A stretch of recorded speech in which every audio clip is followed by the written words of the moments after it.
Quand on dit la discipline sportive, la discipline alimentaire, d'accord, c'est cette forme-là de discipline. Et puis, le mot discipline a un troisième sens. Et ce troisième sens, c'est le propre instrument de punition. Entre parenthèses, le martinet ou le bâton, autrefois employé pour punir les enfants, voire les adultes indisciplinés ou désobéissants. C'est une définition qu'on trouve dans lesdéfinitions.fr qui regroupe au fait plusieurs définitions de dictionnaire. J'aimerais que vous puissiez maintenant par deux voir cette définition-là et puis en discuter. Dites-moi ce que vous pensez de ça. Dites-moi ce que vous pensez de ce qui vous est donné ici. D'accord? Alors, je vous laisse par deux et puis dites-moi ce que vous pensez de cette définition-là de la discipline.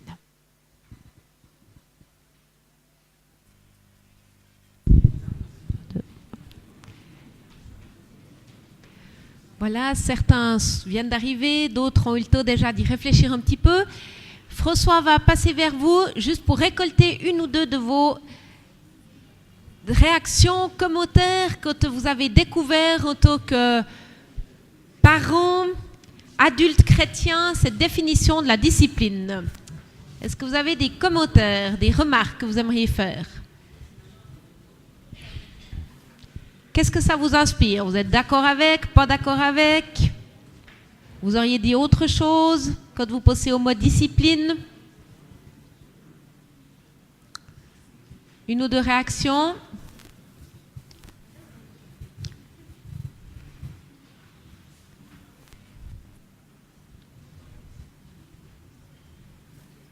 Alors, est-ce que quelqu'un aimerait donner un retour? Sinon, François va désigner des volontaires dans la salle. Allez, qu'est-ce que vous en pensez? Oui, un courageux.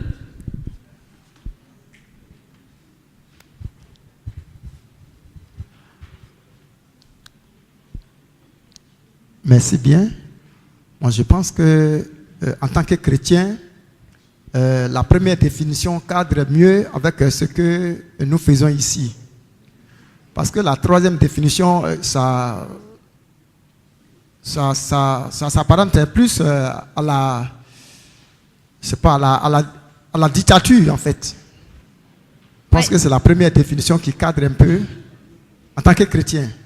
Donc la doctrine et l'instruction dans le cadre de la morale, c'est ça? La morale, oui. D'accord, ok. Merci pour votre retour. Quelqu'un d'autre qui aimerait réagir? Oui, juste devant toi. Voilà. Ah, c'est une question. Une question. En fait, on a discuté tout à l'heure par rapport à la définition. Moi, je vois deux définitions au tableau. La définition étymologique. Oui. Et puis la deuxième définition avec des dérivés.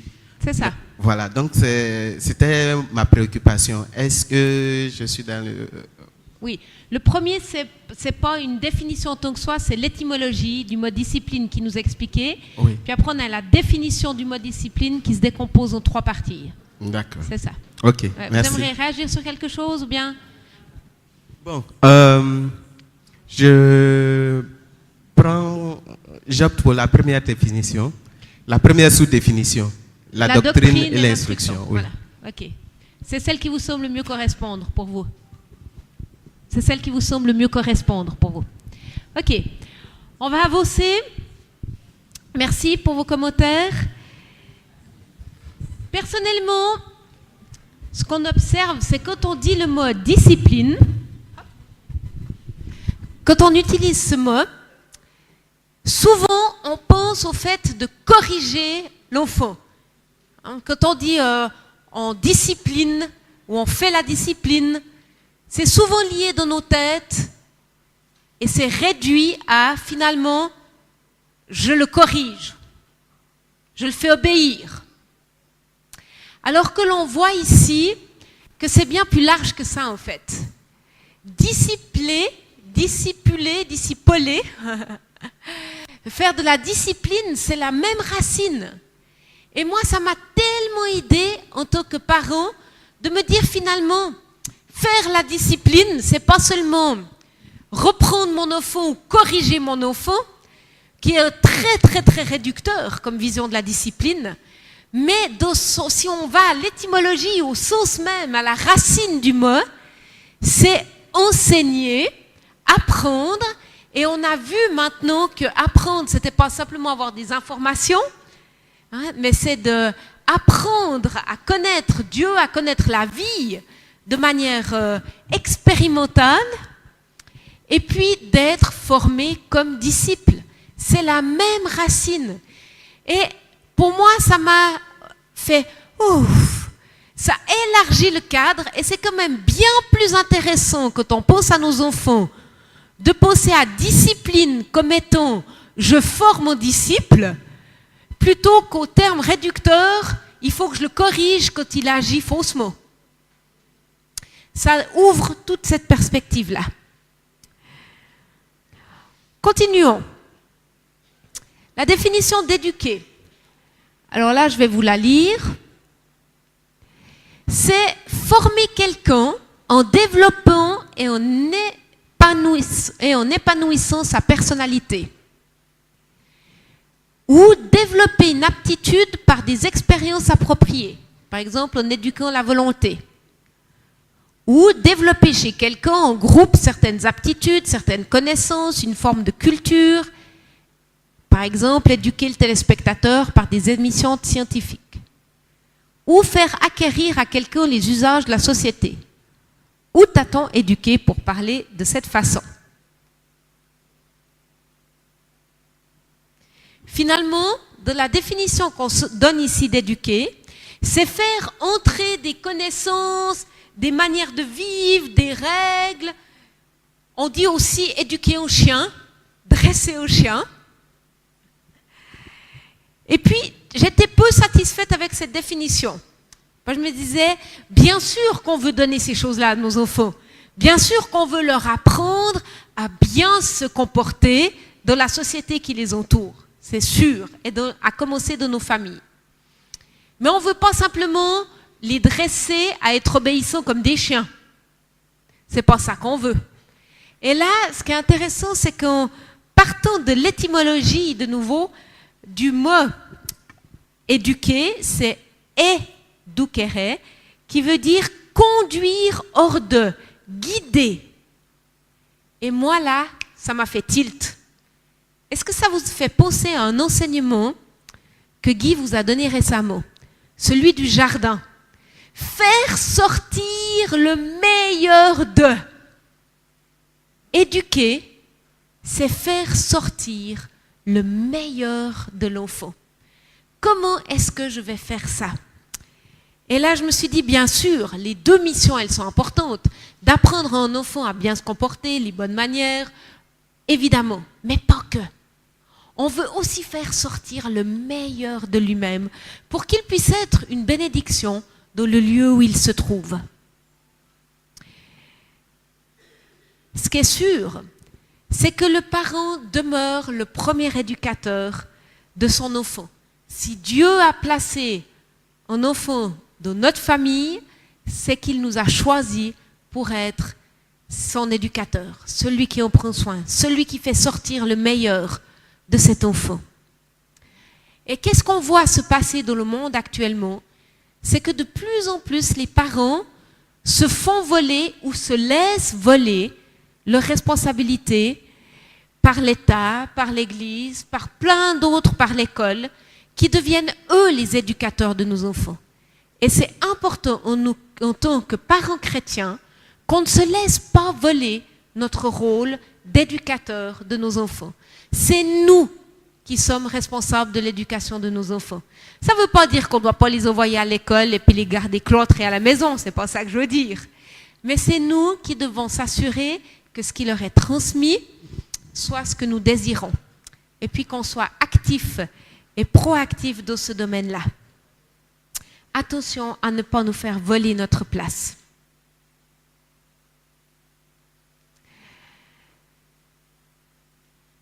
on veut mener à bien notre mandat éducatif de notre maison, évidemment qu'on est appelé à exercer l'autorité, j'ai envie de dire sainement et saintement, d'une manière saine et sainte. Et bien sûr, une fois à nouveau, cela commence dans nos propres vies, dans ma propre vie à moi. Si je veux être capable d'éduquer mes enfants, d'avoir une certaine autorité, selon ce que le royaume de Dieu nous enseigne, eh bien, ça commence dans ma propre vie. C'est important que je sois maître de ma propre vie, que je sache me prendre en main et assumer mes propres responsabilités. Le principe est toujours le même. Dieu a confié à l'homme et à la femme un jardin pour le cultiver et pour le garder, dans lequel nous sommes appelés à régner, et ça commence par nos propres vies. Et si notre premier jardin a déjà des brèches et que l'ennemi peut s'y infiltrer et venir voler comme il veut à sa guise, le fondement de notre autorité, évidemment, dans notre foyer sera déjà branlant. Notre but, c'est d'éduquer et d'élever nos enfants jusqu'à ce qu'ils deviennent suffisamment mûrs pour exercer à leur tour une saine autorité. En fait, plus le sens des responsabilités de nos enfants augmentera, plus notre exercice de l'autorité diminuera. Et c'est ça qu'on est appelé à construire dans la vie de nos enfants. Plus ils sont petits, plus on va les conduire par notre autorité. Plus ils sont grands, plus on va les conduire par notre influence. Et c'est important qu'on apprenne, et les enfants et nous, à cheminer, et c'est ce qu'on va voir ce soir.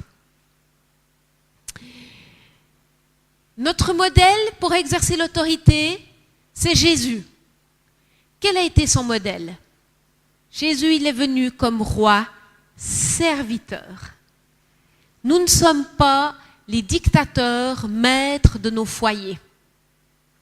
Nous sommes dans nos foyers avec un mandat spécial, reçu de Dieu, mais un mandat et un règne de service dans nos foyers, pour faire sortir le meilleur de nos enfants. Comme Jésus fait sortir le meilleur de nous-mêmes. Vous allez me dire, Joël, la théorie, elle est magnifique. Mais maintenant, de la pratique, comment est-ce qu'on s'y prend? Et c'est ce qu'on va voir ce soir. Comment faire pour que nos enfants passent d'un cadre extérieur où on leur dit « fais ci, fais ça, ça se fait, ça se fait pas, fais les choses ainsi ». D'accord? Donc ça vient depuis une source extérieure où on exerce notre autorité pour que ça se fasse, pour passer au fait que ça vienne de l'enfant lui-même, okay? Qu'il intègre ce qu'on va lui dire, les principes qu'on essaie de lui inculquer, pour que ça devienne une motivation qui vienne de l'intérieur. Vous comprenez? Que ça passe d'un cadre extérieur, tu dois faire ci, fais ça, à une motivation intérieure où on n'a plus besoin de dire ces choses. Une des clés, et on l'a vu déjà, et j'en ai déjà parlé dans une autre session, c'est la relation de cœur à cœur avec nos enfants. On désire que nos enfants y passent d'une discipline imposée et extérieure à l'autodiscipline, bien sûr, mais on ne s'arrête pas là. En tant que chrétien, on ne veut pas s'arrêter à l'autodiscipline. On veut les amener à développer une discipline soumise à l'Esprit Saint. On ne sera pas toujours derrière nos enfants, et j'espère que vous ne voulez pas toujours l'être, et à 40 ans, toujours leur courir après pour leur dire ce qu'ils doivent faire ou pas faire. On espère que ça soit fini à cet âge-là, même bien avant. Comment est-ce qu'on va construire ça?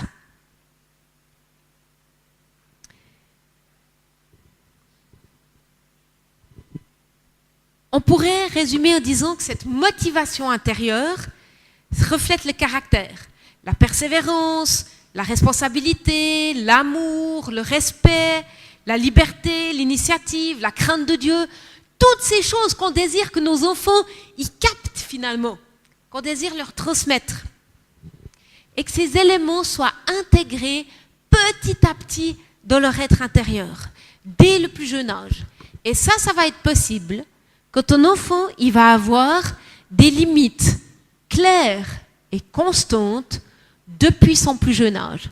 Il va pouvoir intégrer ces choses-là quand il va se retrouver dans un cadre sécurisé. Il va pouvoir se développer et intégrer ces choses-là. On va revenir sur tout ça. En fait, mettre en place une discipline appropriée, un cadre sécure autour de l'enfant, c'est le plus beau cadeau qu'on puisse lui faire. Mieux que le dernier objet électronique qu'on pourrait lui offrir.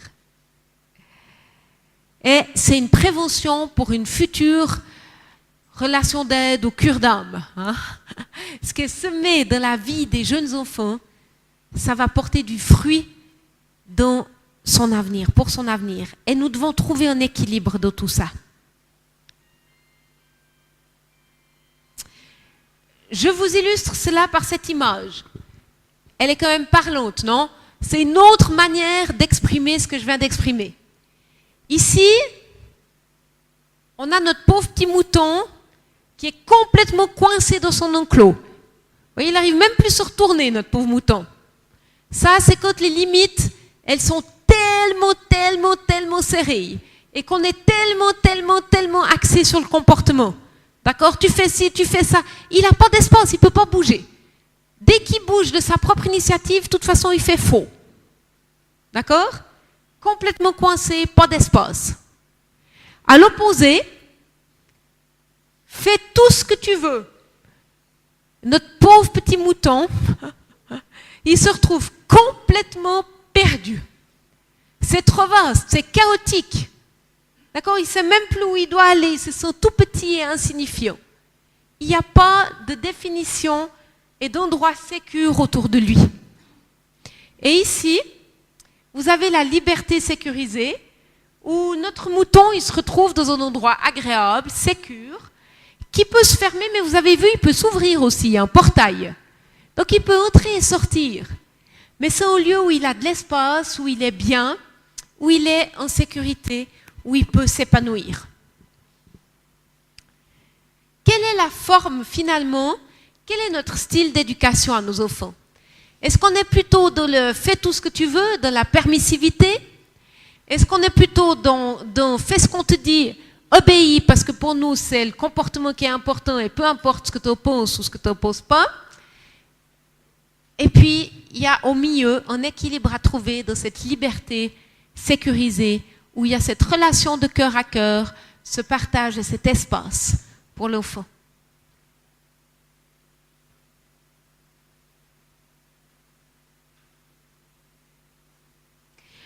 Une autre manière d'illustrer cela, parce que c'est une notion tellement importante, c'est cet équilibre entre la grâce et la vérité. Et j'aimerais vous parler de Jean 1,17, qui dit ceci: « Car la loi a été donnée par Moïse. La grâce et la vérité sont venues par Jésus-Christ. » Jean 1,17. Comment est-ce que cela s'applique dans l'éducation?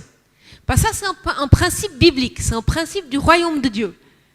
Jésus est venu et nous a donné la grâce et la vérité. Comment est-ce que ça se traduit dans notre foyer, dans notre maison? En fait, la grâce et la vérité doivent être équilibrées pour que la croissance s'effectue.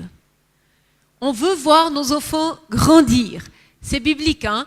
Pas seulement en stature physiquement, mais à tout niveau, on veut voir nos enfants grandir. Comment est-ce qu'on va motiver et favoriser cette croissance? Cette croissance, elle va être mise en place quand on a trouvé cet équilibre entre la grâce et la vérité. En résumé, la recette pour qu'une personne grandisse, c'est toujours grâce plus vérité. Donner à une personne de la grâce c'est tout ce qu'on ne mérite pas. Hein? Et de la vérité, donc de la structure, sur une longue période de temps, et on a toutes les chances pour que cette personne grandisse pour devenir un individu de bon caractère. En fait, ce qui est rigolo, mais pas tellement surprenant, c'est que si vous lisez n'importe quel livre de psychologie, chrétien, pas chrétien, ils retombent sur cette notion-là, sans utiliser ces mots-là, bien sûr, s'ils ne sont pas chrétiens, mais on retombe sur ces notions-là. Pourquoi elles marchent? Parce que vous savez, comme moi, que les principes du royaume de Dieu, ils fonctionnent. Et on trouve cela de la Bible. Si on regarde ça d'un peu plus près. Alors, on représente ça sous forme de tableau. D'accord? Vous avez grâce, pas de grâce. Vérité, pas de vérité. Ça va? Donc, quand on parle de vérité, on parle de limite, ici. Et on prend le premier exemple. Imaginez une famille. Il n'y a pas de grâce, pas d'amour, pas d'affection démontrée, d'accord? Et il n'y a pas de vérité. Qu'est-ce qui va se passer dans cette famille? Ça va être le chaos et plein de blessures. Ok? Ça va être l'anarchie, la négligence. Les enfants on va pas prendre soin de leurs besoins. Tout le monde s'en fiche. L'enfant, il va se dire, personne ne s'intéresse à moi. Qu'est-ce que je fais? Il est notre mouton perdu dans ce vaste monde, comme on a vu avant. D'accord? Donc, il ne se sent pas aimé. Et non seulement il ne se sent pas aimé, en plus, il n'a aucune idée comment agir. Pas de repère.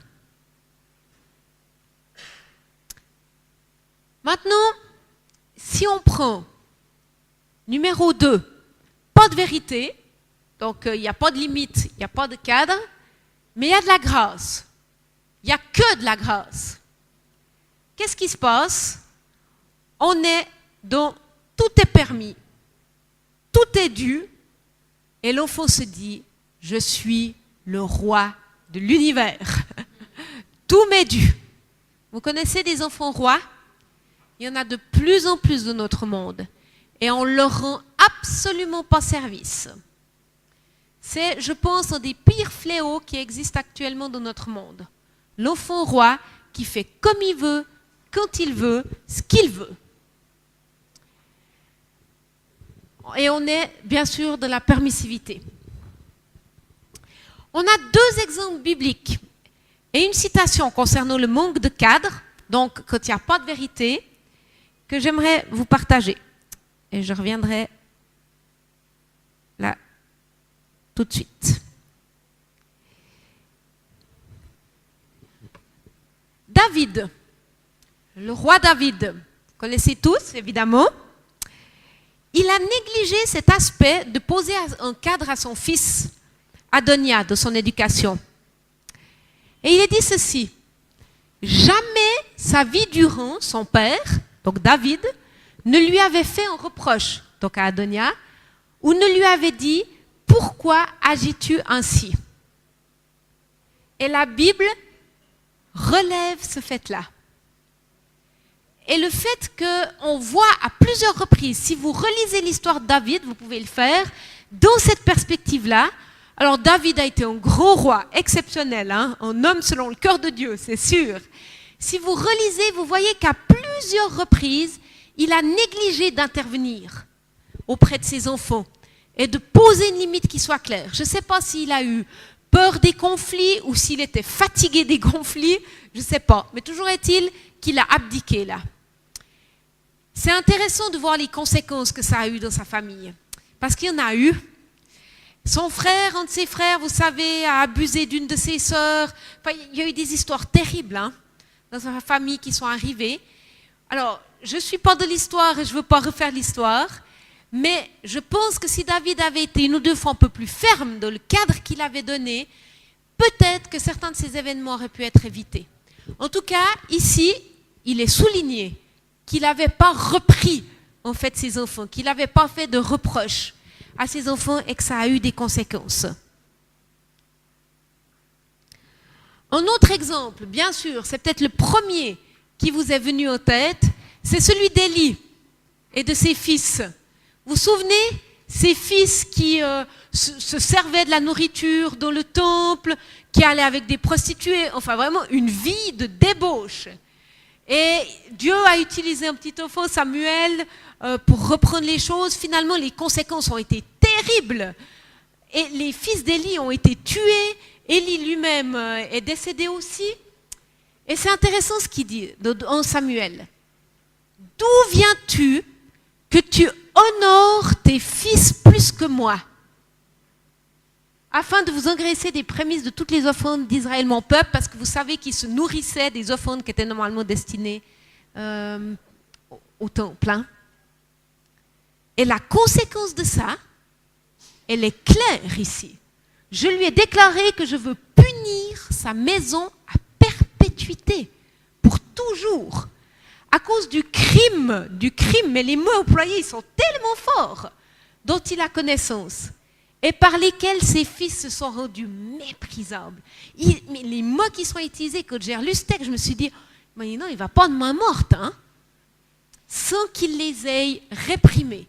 Donc le fait qu'il n'ait pas posé de cadre à ses enfants, qu'il les ait laissés faire ce qu'ils voulaient, ça veut dire qu'il les a méprisés, et ça veut dire qu'il en a fait des idoles, parce qu'il les a honorés plus que Dieu. Donc tout ce qu'on honore plus que Dieu, vous êtes d'accord, c'est une idole. Donc si vous suivez mon raisonnement, finalement, de laisser faire les enfants ce qu'ils veulent, comme ils veulent, quand ils veulent, c'est de l'idolâtrie. J'étais là, oh waouh! Quand j'ai réalisé ça, je me suis dit, oh ben, je l'aurais jamais dit aussi fortement dans une prédication, Jésus. Tu vas plus fort que moi là. Mais ça m'a impressionné de réaliser que la Bible nous partageait même ça. Et on doit vraiment être attentif à ça. Et c'est quelque chose en courant qui vient très, très, très, très fort.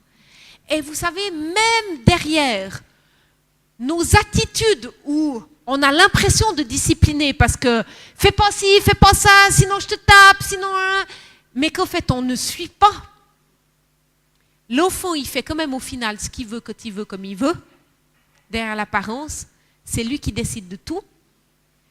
Eh bien, ça a des conséquences terribles. Et Dieu ne peut pas bénir au foyer où ça se passe. Je te punirai, puis c'est pas je te punirai une fois, je te punirai à perpétuité. Ça doit nous encourager et nous amener, en tout cas moi, en tant que parent, dans la crainte de l'Éternel. Et de dire, Seigneur, aide-moi à trouver cet équilibre pour que mes enfants réellement puissent évoluer dans un cadre sécure et que je puisse poser autour d'eux ce cadre qui va les aider à s'épanouir et avoir ces limites qui sont claires et constantes. Et cette grâce aussi, on y reviendra.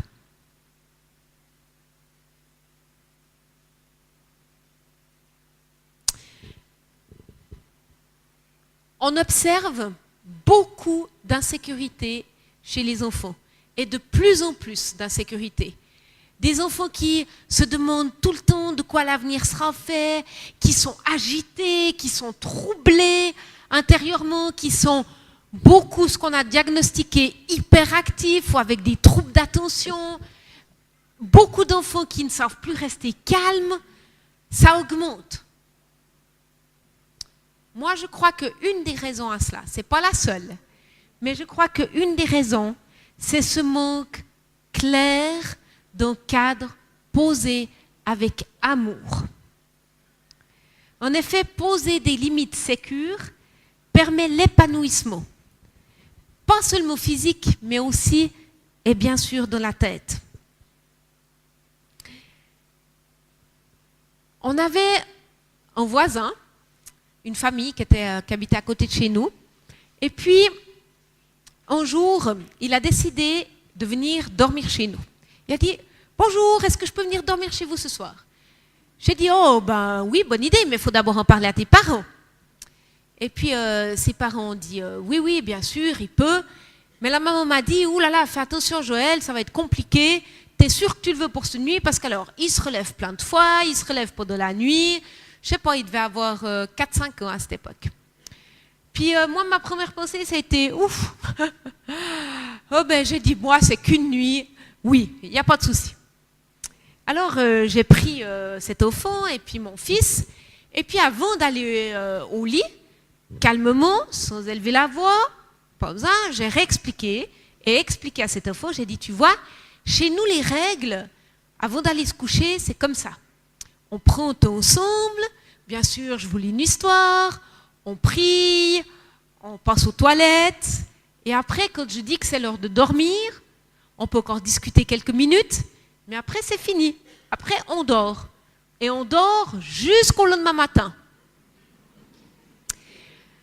Et moi, la nuit, je dors aussi. Alors, à moins que tu sois malade, ou à moins que tu aies un cauchemar vraiment terrible et ingérable, qui est une urgence, mais je te décris ce que c'est une urgence. Hein. C'est maladie ou c'est un cauchemar terrible. Là, je me lève sans aucun problème. Mais sinon, je ne me lève pas. On a continué, fait tout le rituel, bonne nuit, on a prié, l'histoire, blablabla. Ils ont pu discuter un petit moment, puis maintenant j'ai dit c'est fini, blablabla, bonne nuit. Qui c'est qui a mal dormi cette nuit-là? C'est moi. Parce que toute la nuit, j'ai été attendue à être réveillée. Et je n'ai pas été réveillée une seule fois. Et le lendemain matin, je les entendais discuter entre eux. Et puis j'entendais cet enfant qui disait à mon fils, « Oh, mais je crois que je vais venir redormir chez toi. Je me sens tellement bien ce matin. J'ai tellement bien dormi. » En fait, c'est ce qui est arrivé. Parce que pendant plusieurs années, après, il disait à sa maman, « Là, j'ai besoin d'une bonne nuit. Alors, je pars chez Joël. Hein? » En fait, il n'a pas fait le lien, qui était tout simple. Moi, je n'ai pas élevé une fois la voix. Les choses étaient claires, sécures, posées. Ils se sentaient en sécurité.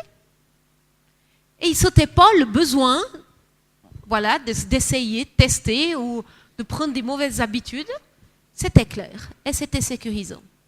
Je ne dis pas que tous les problèmes d'activité ou de suractivité ou de tension, etc. peuvent être résolus comme ça, mais je crois que c'est une des raisons majeures. Et que c'est pour ça que c'est important qu'on y travaille ce soir.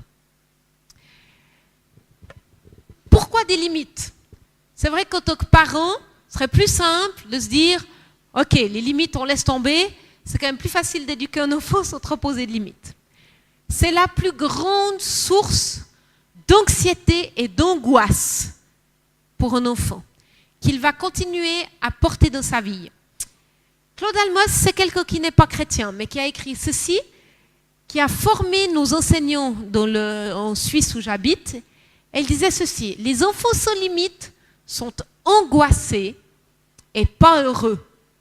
Laisser un enfant sans limite, c'est le laisser en proie au pulsionnel. S'il n'y a pas quelqu'un qui le contient et qui lui dit « ce n'est pas toi qui commande, ce n'est pas toi le plus fort », l'enfant est fou d'angoisse. Il ne sait pas ce qu'il peut déclencher. S'il voit que ses parents ne sont pas capables de le faire obéir, l'enfant pense qu'ils ne sont pas capables de le protéger. Dans un des séminaires que j'ai donnés sur ce sujet, j'ai lu cette citation. À la fin, j'ai une femme qui est venue vers moi. Elle m'a dit, ça fait depuis que je suis enfant que je lutte contre les angoisses. J'ai tout essayé, tout. Je sais la racine maintenant. On a prié pour elle, je l'ai revue après, plus d'angoisse. Ces angoisses remontaient là. Elle ne s'est jamais sentie protégée en tant qu'enfant. Parce qu'on lui donnait des limites, mais elle savait ce qu'elle devait faire ou pas faire, mais c'était jamais constant. Et finalement, au final, elle pouvait toujours faire comme elle voulait. Et ça a apporté une immense angoisse. Revenons en arrière.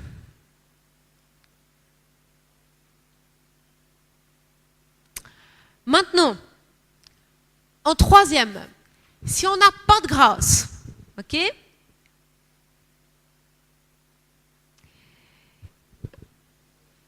Et de la vérité. Donc, on sait quelles sont les limites, elles sont très claires, mais il n'y a pas de grâce. C'est un milieu très dur, très strict, et le sentiment qui peut sortir de l'enfant, c'est personne ne m'aime. Personne ne m'aime, et c'est impossible que je réussisse. D'ailleurs, vous le savez que c'est impossible de réussir. Si on devait suivre ce que Dieu nous enseigne et les commandements qu'il nous enseigne sans la grâce, qui de nous pourrait le faire? Personne.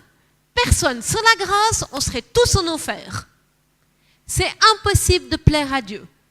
Impossible. C'est seulement quand on accepte sa grâce, on accepte son amour et sa force, qu'on peut réussir à lui plaire. Donc un enfant qui se retrouve sans grâce, sans savoir qu'il est aimé, eh bien, et qu'avec de la vérité, il tombe dans le légalisme, il ne se sent pas aimé, et avec un sentiment que de toute façon, il n'y arrivera jamais. Quand on a la grâce et la vérité, on est dans la méthode de Dieu. Cette méthode de Dieu, c'est les attentes sont claires, un sentiment de sécurité. Je peux choisir ce qui m'arrive. L'enfant se dit, j'ai des choix à faire, je choisis. Et finalement, c'est moi qui, dans ma vie, peut choisir de faire le bien ou de faire le mal, et puis donc gérer les conséquences. Continuons sur cette notion de la grâce, parce qu'elle est importante.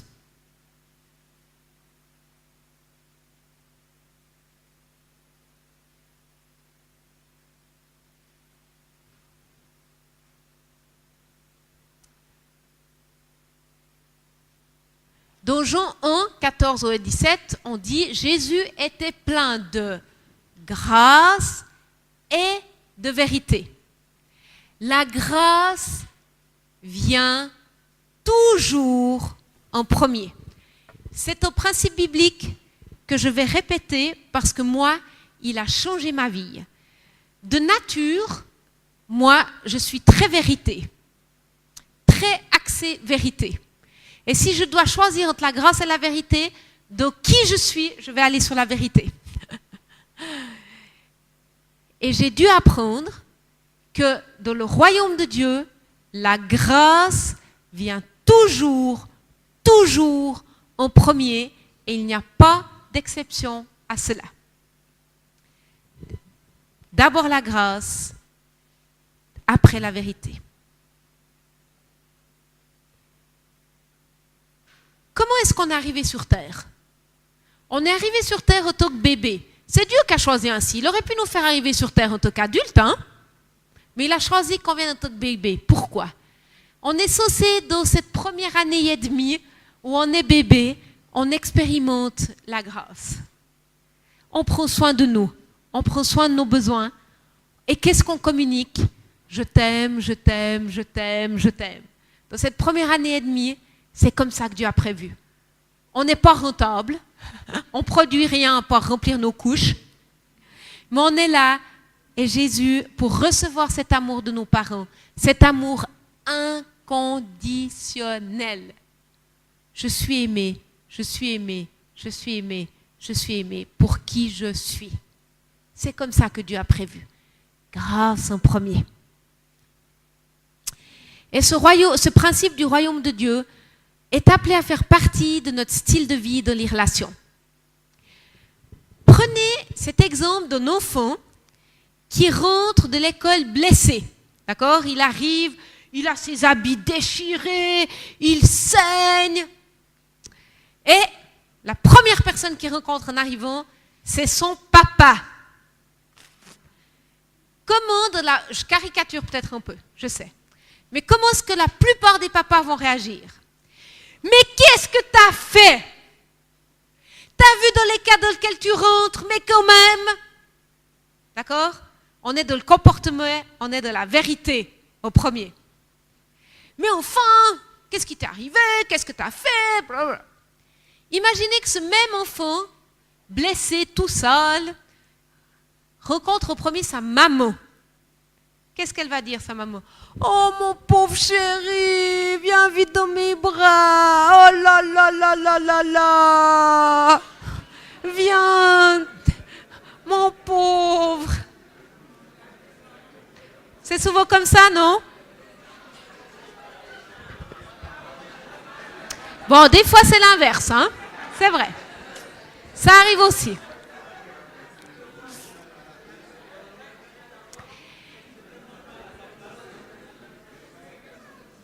Ce qui est important ici, c'est vrai que ça dépend du type de personnalité.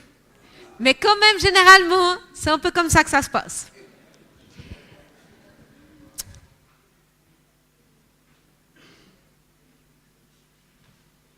Quand je suis blessée et sale et meurtrie, est-ce que je cours dans les bras, quand je cours dans les bras de mon papa? J'espère que vous le faites. Quand vous avez des choses lourdes dans votre cœur, qu'est-ce que vous allez rencontrer au premier auprès de Jésus? La grâce. La grâce.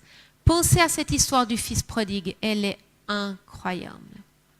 Il aurait eu toutes les raisons de commencer par la vérité. Il en avait des choses à lui dire à son fils. Mais non. Et vous savez qu'il a couru, ce père, pour démontrer la grâce. D'abord la grâce, toujours la grâce. Si on veut pouvoir être capable de démontrer cela à nos enfants, c'est important que nous, on puisse être remplis de cette grâce aussi. Et qu'on puisse la recevoir directement de notre papa. Et c'est important qu'on puisse y goûter. Et je vous encourage dans vos temps seuls avec Dieu, quand vous vous sentez sale, meurtri, avec quelle image est-ce que vous courez vers Dieu? Aïe, aïe, aïe, voilà encore que je vais décevoir Dieu, voilà qui m'attend encore, et puis qui va être tellement déçu, qui va me reprendre. Ou bien est-ce que vous courez avec confiance dans ses bras, comme le fils prodigue? Confiance pour être embrassé par votre Père. Ce travail commence d'abord dans nos propres vies et je vous encourage. Dans le royaume de Dieu, il n'y a pas que la grâce. Et c'est important qu'on se souvienne de ça. D'accord? Parce que si on s'arrête là, on n'est pas complet. On a tout un courant en Europe de tolérance. Il faut tout tolérer. D'accord? Faut être de la tolérance, de la grâce. Et puis, on nous dit, nous chrétiens, qu'on n'est pas tolérants du tout. Mais on a cet aspect de la grâce, c'est sûr. Mais il n'y a pas que la grâce. Il y a la vérité qui vient. Et la vérité, ce n'est pas un concept, ce n'est pas une idée. La vérité, dans le royaume de Dieu, c'est une personne. C'est Jésus. Jésus dit, je suis le chemin, la vérité, la vie. D'accord? Donc Jésus est une personne.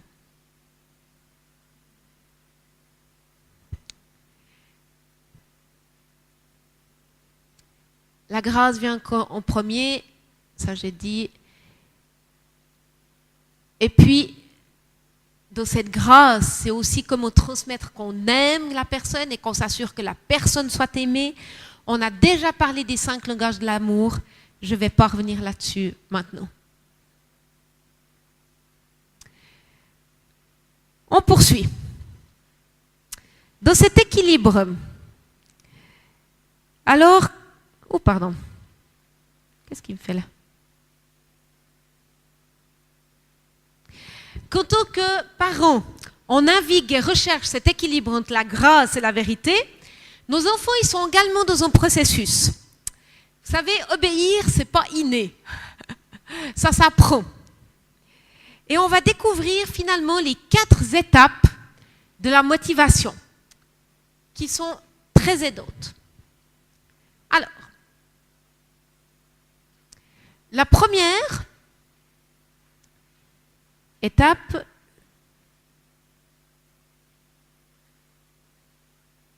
hop, voilà, c'est l'enfant qui apprend à bien se comporter parce qu'il a peur des conséquences. D'accord? Et c'est une étape normale. C'est la première étape.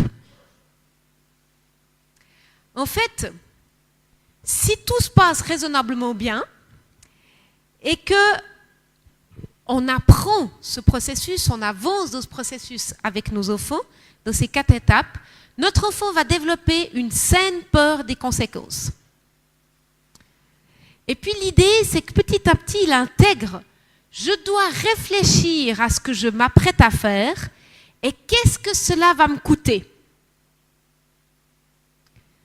D'accord?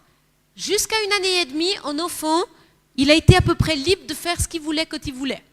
Il a faim, il pleure, il est contrarié, il pleure. Puis là, il va devoir entrer dans un processus de maturation.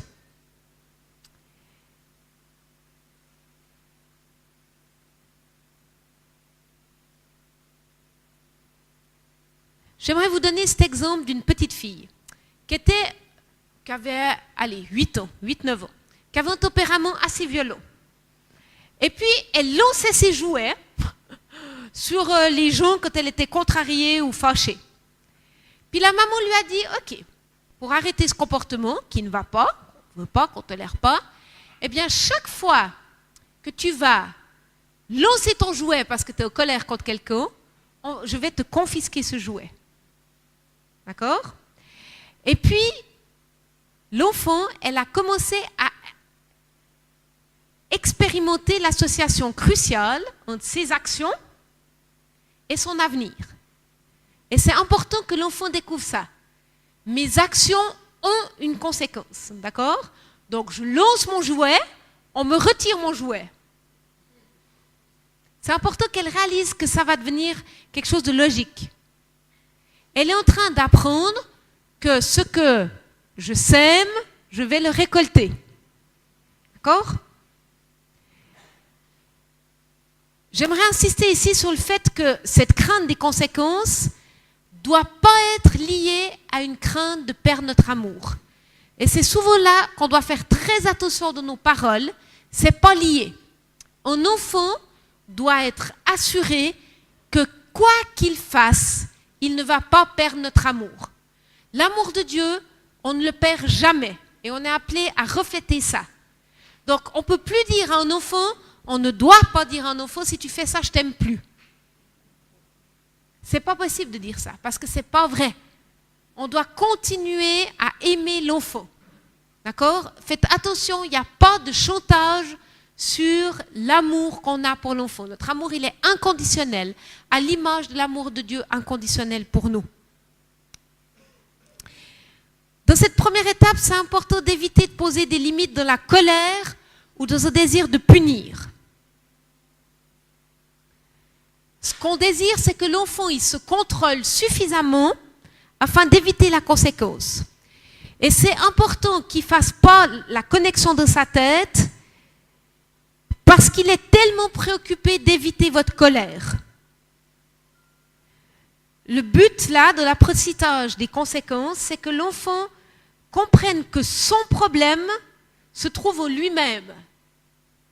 D'accord? Et non dans votre colère. Parce que si chaque fois qu'il lance son jouet, reprenons cet exemple de cette fille, ça provoque une colère et qu'elle arrête de lancer son jouet parce qu'elle ne veut pas que vous soyez en colère, le problème il est chez qui? Il est chez la maman.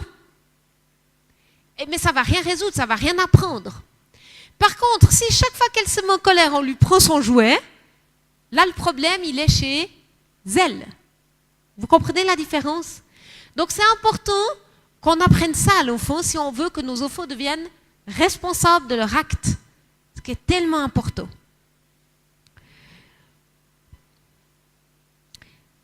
Si je dis à un enfant,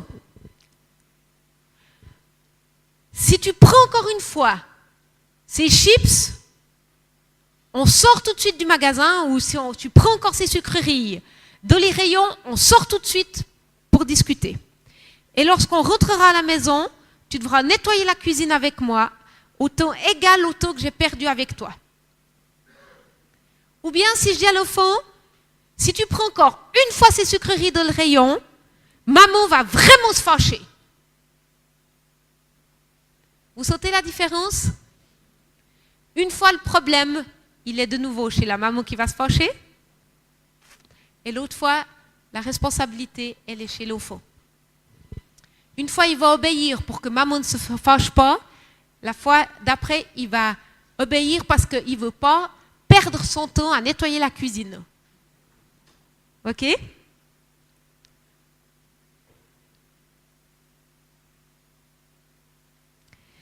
Si on éduque un enfant constamment avec la colère, eh bien, ces options consistent à apaiser la colère pour mieux la remettre en colère plus tard, hein, ou bien par crainte de colère de quelqu'un d'autre, et puis ça va développer chez l'enfant une forme de complaisance, hein, dans tout souci de toujours plaire aux gens.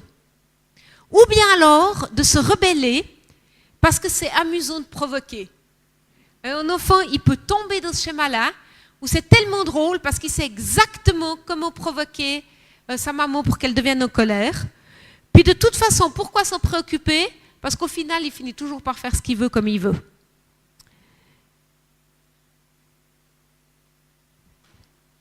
Mais en fait, quand un enfant joue avec, inconsciemment bien sûr, avec la colère de sa maman, ce qui se passe, c'est que, en fait, la maman perd de plus en plus d'influence sur l'enfant. Parce que l'enfant, il a bien compris que la meilleure manière de gérer la colère de sa maman, c'est de faire la sourde oreille. Donc il fait la sourde oreille, il fait comme il veut quand il veut, et puis la maman perd de plus en plus d'emprise sur son enfant.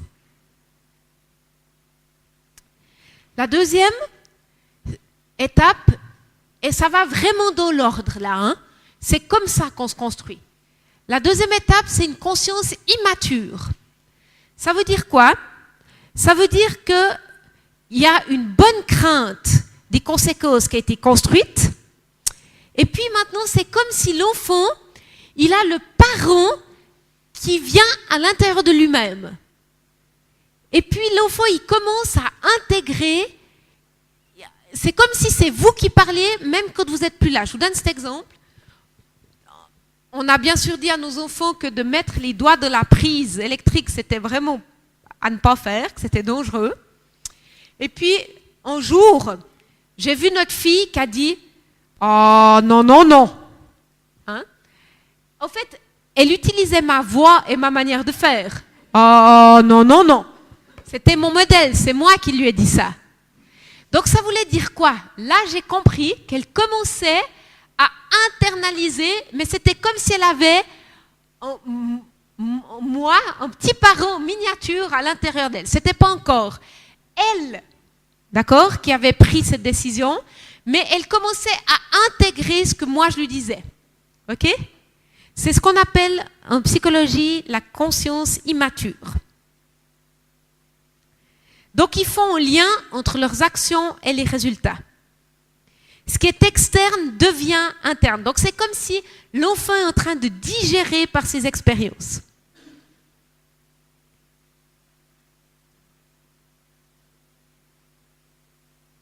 C'est à ce moment que la conscience se forme et se développe et que l'enfant est motivé à aimer et à être bon par des forces internes et plus simplement par des choses qui lui sont données de l'extérieur. Et là, si on est consistant, aimant, attentif à notre enfant, et puis s'il y a cet attachement où l'enfant se sent aimé, eh bien, ce dernier va accepter notre cadre de vie et toutes les valeurs qu'on essaye de lui appliquer, les limites qu'on lui pose, vont petit à petit devenir les siennes. On continue la troisième étape qu'on appelle valeurs et éthique. C'est quand l'enfant il est capable de dire est-ce que c'est bien ou est-ce que c'est mal. Donc il commence à intégrer ces choses pour lui-même. Il commence à internaliser nos limites comme les siennes, plutôt que comme une imitation de ce qu'on pense. C'est une étape importante parce qu'elle est en train de poser son système de croyances et des attitudes de notre enfant. de nos enfants dans tous les domaines, dans les domaines des relations, de la morale, du travail. C'est à ce moment-là que nos enfants ils vont venir vers nous, puis ils vont nous dire « Maman, quand j'utilise ce mot, c'est un vilain mot? Ou bien est-ce que je peux vraiment le dire? Maman, si je regarde ce film, c'est bien ou c'est pas bien ?» Il commence à se poser ces questions. Et là, c'est tout son cadre intérieur qui commence à se former. Il est en train d'internaliser ces choses pour lui-même.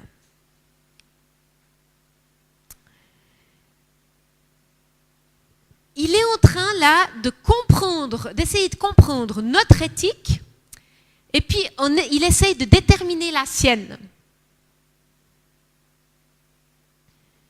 Là, c'est important quand les enfants nous posent ce genre de questions, de ne pas simplement lui répondre « chez nous c'est comme ça », mais de dire « tu vois, dans la Bible, c'est ça qu'on croit parce que hein, », et on fonde son éthique dans la perspective chrétienne.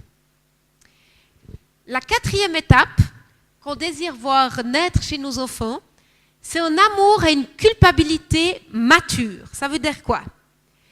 On désire que nos enfants qui internalisent ces limites, ils aillent au-delà du « c'est bien » ou « c'est mal ».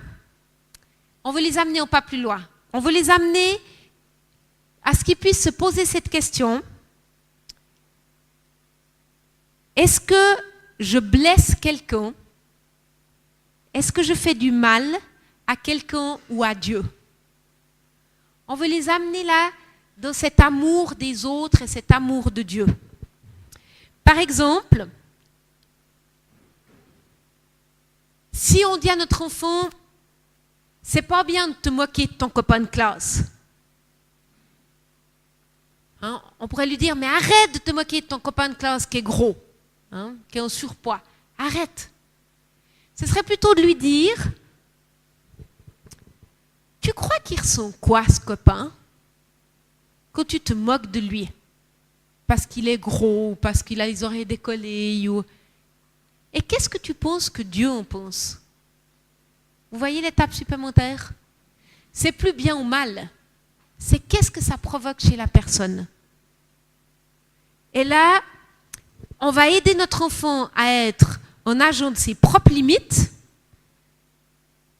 internes, guidé, et il va être guidé et motivé par la compassion et l'amour qu'il a pour les autres et pour Dieu. Et là, on est au bout. Cette motivation intérieure, elle est en place. C'est super important qu'on néglige pas ces 4 étapes. Elles se passent dans la vie de tout être humain. D'accord? Et il y a des êtres humains qui restent coincés dans le processus numéro 1, de la crainte des conséquences toute leur vie. Ce qui est important pour nous en tant que parents chrétiens, c'est qu'on conduise nos enfants jusqu'au point 4, qu'on les aide à cheminer là-dedans. Mais chaque étape est importante. Ça va? Et normal.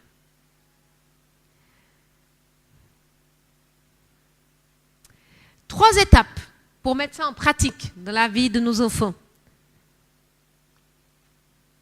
Tout d'abord, l'instruction.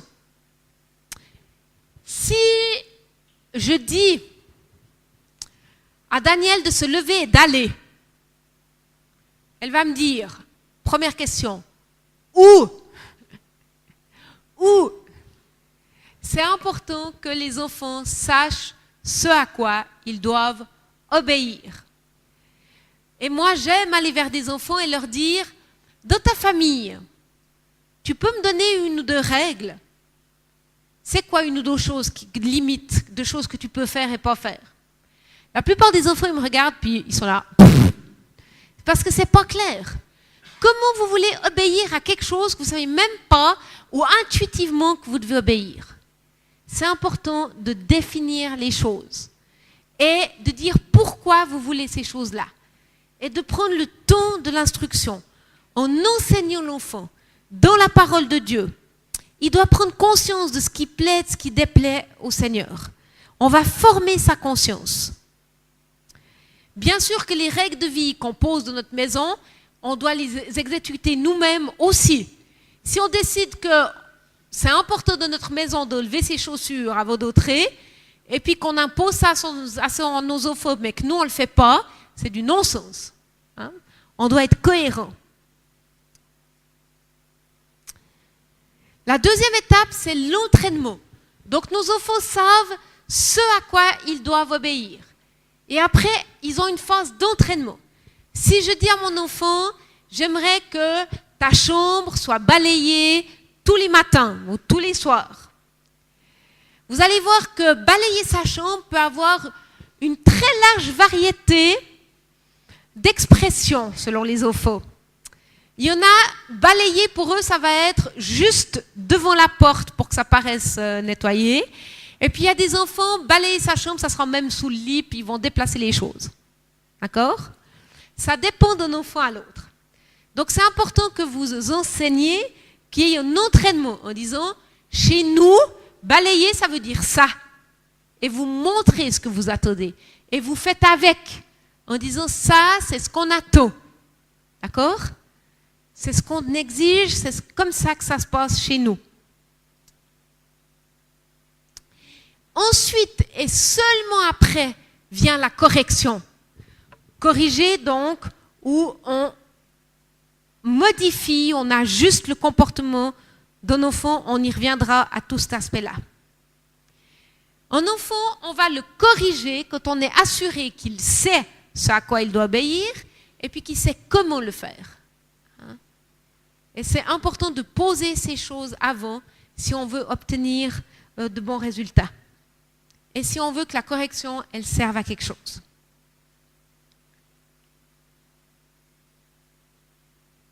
C'est important de notre famille qu'on définisse la forme de ce qu'on désire.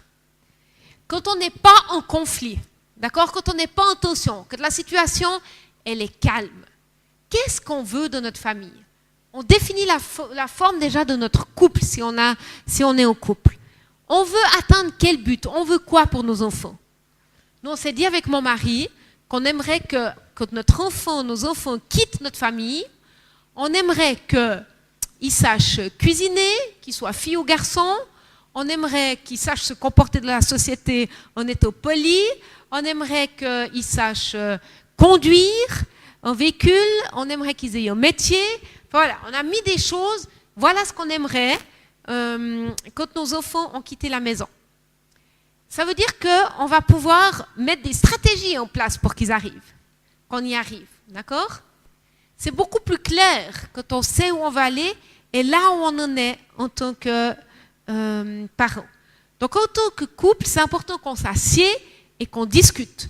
On a envie d'intégrer Dieu dans notre famille. Ok, ça va être quoi les non négociables de notre famille? Chez nous, c'est que dans les jours d'école, eh bien, au petit déjeuner, il y a la lecture de la parole de Dieu par Guy, qui est faite, ou par moi quand Guy n'est pas là. Ça, c'est non négociable. Que nos enfants soient contents, pas contents, qu'il pleuve, qu'il neige, qu'il fasse beau, c'est comme ça. Hein? Quelles sont les choses que vous désirez mettre en place dans votre famille? Comment est-ce que vous vous y prenez pour le moment? Quels sont vos points forts? Quels sont vos points faibles? Qu'est-ce qui a amélioré?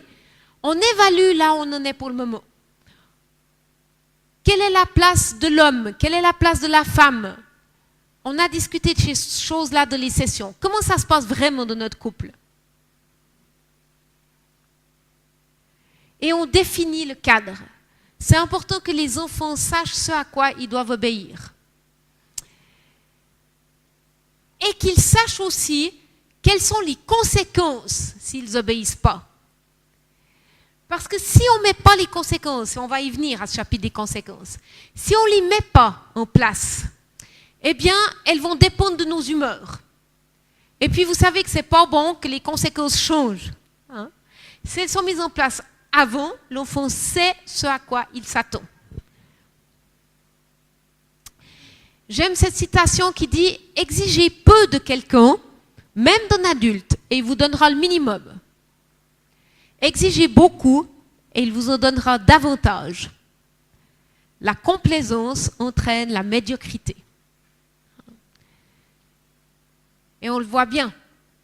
Alors, on revient là, l'exigence avec l'amour, bien sûr. Je vous avais déjà donné cette image du cadre qui est tellement nécessaire. On ne va jamais se mettre devant un tableau et puis dire « Ouh, le cadre est magnifique ». On met un cadre autour d'un magnifique tableau pour embellir le tableau et qu'on puisse dire « Wow, cette belle image ». Et le cadre met en valeur le tableau. C'est exactement le rôle de l'éducation. Et bien sûr, une des clés, c'est de prier sans cesse. Prier avec nos enfants, prier pour nos enfants, que ce soit la prière de combat, de délivrance, d'intercession, de guérison, toutes les formes de prière qu'on connaît. Prions, prions, prions, prions et prions encore. Seul en couple, en famille. Les conséquences, ne vous y trompez pas. On ne se moque pas de Dieu. Ce qu'un homme aura semé, il le moissonnera aussi. Mon beau-papa, il est agriculteur. S'il sème du blé dans son champ, je ne l'ai jamais vu paniquer en se demandant « Oh, je me demande ce qui va pousser. Oh, je me demande ce qui va pousser. » Il est sûr que s'il a semé du blé, il va récolter du blé. Par contre, il va prendre soin de ses champs. Il va investir du temps dedans. Et il va enlever ce qui doit être enlevé. Il va soigner s'il faut que ça soit soigné. Il va traiter si ça doit être traité. OK ? Mais il n'a pas peur de ce qui va arriver. Les conséquences, c'est un principe biblique. Qu'on y soit pour ou qu'il soit contre, c'est égal. Ça marche de toute façon. Le but, ce n'est pas de contrôler l'enfant pour qu'il fasse ce qu'on veut. Le but, c'est de lui donner le choix de faire ce qu'il veut et de le responsabiliser. Bon choix, bonne conséquence. Mauvais choix, mauvaise conséquence. Vous comprenez? Et souvent, on axe trop sous le mauvais choix, mauvaise conséquence. C'est important de dire à l'enfant, si tu fais le bon choix, tu auras une bonne conséquence. Aussi axé sur cet aspect-là. Qui aime assumer les conséquences? Personne. Pourtant, elle nous enseigne les mauvaises conséquences. Elle nous enseigne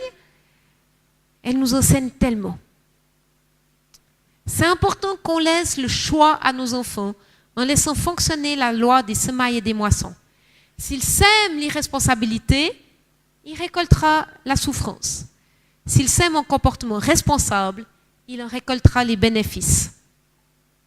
Elle sera encouragée à poursuivre sur ce terrain-là. Super important, je le redis, que nos enfants saisissent que leur comportement, c'est leur problème et ça ne devient pas notre problème à nous. Je me suis fait avoir pendant longtemps par rapport à ça.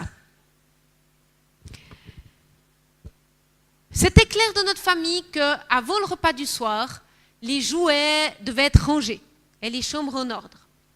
La conséquence, c'était que si ce n'était pas fait, il n'y avait pas de temps de lecture avant d'aller au lit, ce qui est terrible dans notre famille parce qu'on est tous des grands lecteurs. Voilà qu'un jour, je dis à mes enfants, il vous faut ranger votre chambre, rien ne se passe. Je monte, pressée parce que le repas doit être prêt, on doit partir après. Enfin bref, qu'est-ce que je fais? Je range moi-même.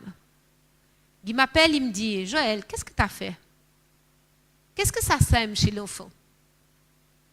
L'irresponsabilité. De toute façon, quoi qu'il fasse, je récupère. Donc, pourquoi ranger sa chambre? Hein? Puis, de toute façon, maman va le faire. Il faut que ça devienne leur problème. Je dis, ok, je comprends ça. Au même moment, c'est quand même mon problème, parce que c'est moi qui suis en train de les éduquer. Donc, j'étais en train de naviguer dans toute cette recherche-là. Et puis, je lisais à ce moment-là un livre sur l'empathie. Reconnaître les sentiments de l'enfant et des personnes. La même situation s'est reproduite, évidemment. Et puis, j'avais quelque chose à apprendre. Puis, j'ai dit à mes enfants, oh non, mais alors là, c'est pas mon problème, c'est votre problème. Maintenant, débrouillez-vous. Parfois, vous n'aurez pas de lecture ce soir. Oh, maman! J'ai dit à mon mari, cette manière de faire, ça ne me convient pas tellement. J'ai eu de quoi expérimenter, puis j'ai regardé mes enfants. Puis j'ai dit, je comprends que c'est difficile pour vous. Parce que moi, si on m'enlevait mon temps de lecture le soir, je ne serais pas contente non plus du tout. D'accord? Ça, c'est l'empathie. Je montre, j'atteste leurs sentiments. Oh, ça. Oui, c'est vrai, c'est difficile. Mais je vais tenir bon. C'est ce qui a été défini. Vous le savez, vous savez comment faire. Ma foi, pas de lecture ce soir. Il y a une autre situation, la même, qui est encore revenue une fois. Et puis là, mes enfants m'ont dit, « Maman, tu serais d'accord de nous aider ?» J'ai dit, « Attendez 3 secondes. » Je suis sortie et j'ai dit, « Seigneur, je fais quoi ?»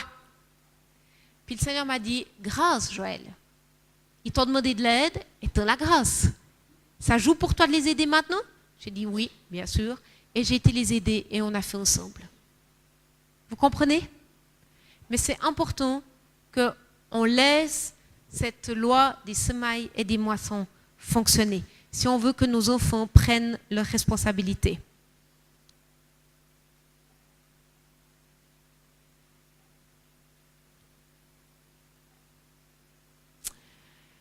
Le langage des conséquences, plusieurs choses que j'ai envie de vous dire. C'est important qu'on applique les conséquences rapidement après l'échec. Non, pardon, qu'on applique les conséquences quand on a essayé de dialoguer et puis que par le dialogue, on n'est pas arrivé. D'accord? Là, les choses, elles étaient claires, elles étaient définies. Et puis voilà que ça ne marche pas.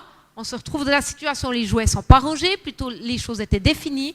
Eh bien là, c'est important qu'on applique cette loi des conséquences. On doit bien identifier le comportement qui est inacceptable. On le nomme, on dit, le fait que tu n'aies pas rangé ta chambre ou le fait que tu sois rentré en retard est inacceptable, tu le sais. D'accord? On verbalise. Ce n'est pas une punition, une conséquence qui tombe, puis l'enfant il n'a aucune idée de pourquoi c'est. On est clair. Ce comportement-là est inacceptable et on dit ce que c'est. Tu es rentré une demi-heure en retard, tu n'as pas fait tes devoirs, voilà, on dénonce ce que c'est. On annonce la conséquence le plus possible en rapport avec le comportement. Du style, l'enfant a joué au ballon, il a cassé une fenêtre. Conséquence logique, ici, c'est tu nettoies les débris et on va chercher ensemble une solution pour réparer. Donc, soit tu donnes de ton argent de poche pour repayer une vitre et puis on va la faire remplacer. Soit tu cherches de l'argent, tu fais des cakes ou tu fais des cartes ou tu nettoies de la maison ou tu vas nettoyer de la maison de quelqu'un d'autre pour gagner suffisamment d'argent pour remplacer cette vitre. Il n'y a pas besoin de crier, il n'y a pas besoin d'hurler, il n'y a pas besoin de frapper, il n'y a pas besoin, dans ce genre de situation-là, on cherche directement comment on peut réparer, d'accord, la conséquence qui est directe avec le comportement qui a été inacceptable. D'accord? C'est important. Et lorsqu'il y a infraction, rappelez ce qui avait été annoncé. Tu te rappelles ce que je t'avais dit à ce sujet? Tu te souviens ce qu'on avait défini?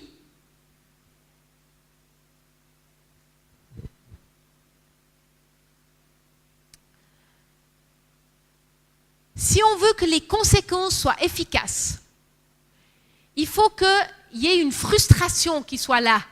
D'accord? Il faut que, pour avoir la ferme volonté de finir avec ce comportement. Donc, la fille qui lançait son jouet, si on lui prend tous ses jouets, au bout d'un moment, elle ne va plus avoir de jouets, eh ben, on espère qu'elle intégrera, que se dire, non, mais attends, mais moi, je veux continuer à jouer. Donc, la conséquence, elle apporte suffisamment de frustration pour que ça change le comportement. Donc, je vous donne par exemple cet exemple. Dans notre famille, une des conséquences pour notre fils, c'était de recopier un texte sans faute d'orthographe. Ça, c'était une conséquence qui lui pesait, qui avait une frustration parce qu'il n'aime pas écrire et puis il n'aime pas recopier. Si je donne cette même conséquence à notre fille, elle saute de joie puis elle rigole. Parce qu'elle aime tellement recopier, puis elle recopie facilement sans faute d'orthographe. Puis en plus, ça va être calligraphié. C'est inutile que j'applique cette conséquence à ma fille. L'effet, il est zéro, ça ne va pas faire changer son comportement. Par contre, à l'inverse, si je dis à ma fille, la conséquence, c'est que tu cours pendant 10 minutes à fond, eh bien là, elle va détester ça. Si je dis à mon fils, la conséquence, c'est que tu cours 10 minutes, il va m'embrasser tellement qu'il est content. Donc, c'est inutile que je mette cette conséquence. Vous comprenez? Il faut qu'il y ait une certaine frustration pour que le changement ait lieu. Il faut être cohérent et régulier dans l'administration des conséquences. Il faut passer de la parole aux actes. Ça ne sert à rien de dire à un enfant, t'auras ça comme conséquence, et puis que ça ne se passe jamais. Ou bien que ça se passe une fois sur 5 ou une fois sur 10.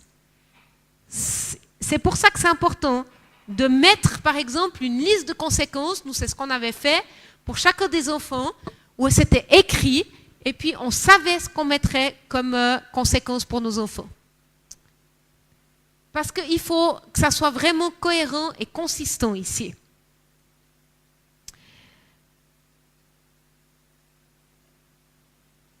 Souvent, on couvre trop par esprit de service ou pour chercher absolument à garder la paix, on ne veut pas la guerre, ou bien on dépend trop de notre enfant. Et en fait, les conséquences qu'on lui donne, c'est nous qui les portons. On dit, oh là là, comme il souffre, oh le pauvre chéri, non mais quand même, là j'ai été trop dur avec lui. Et puis on enraye ce mécanisme où il apprend à devenir responsable. Alors bien sûr, il faut mettre des conséquences qui soient adaptées, on est d'accord. Mais après, il faut vraiment laisser faire ce travail. Et de toute façon, votre enfant va se plaindre des conséquences, puisqu'il y a un aspect de frustration. C'est normal. Et c'est important de tenir bon.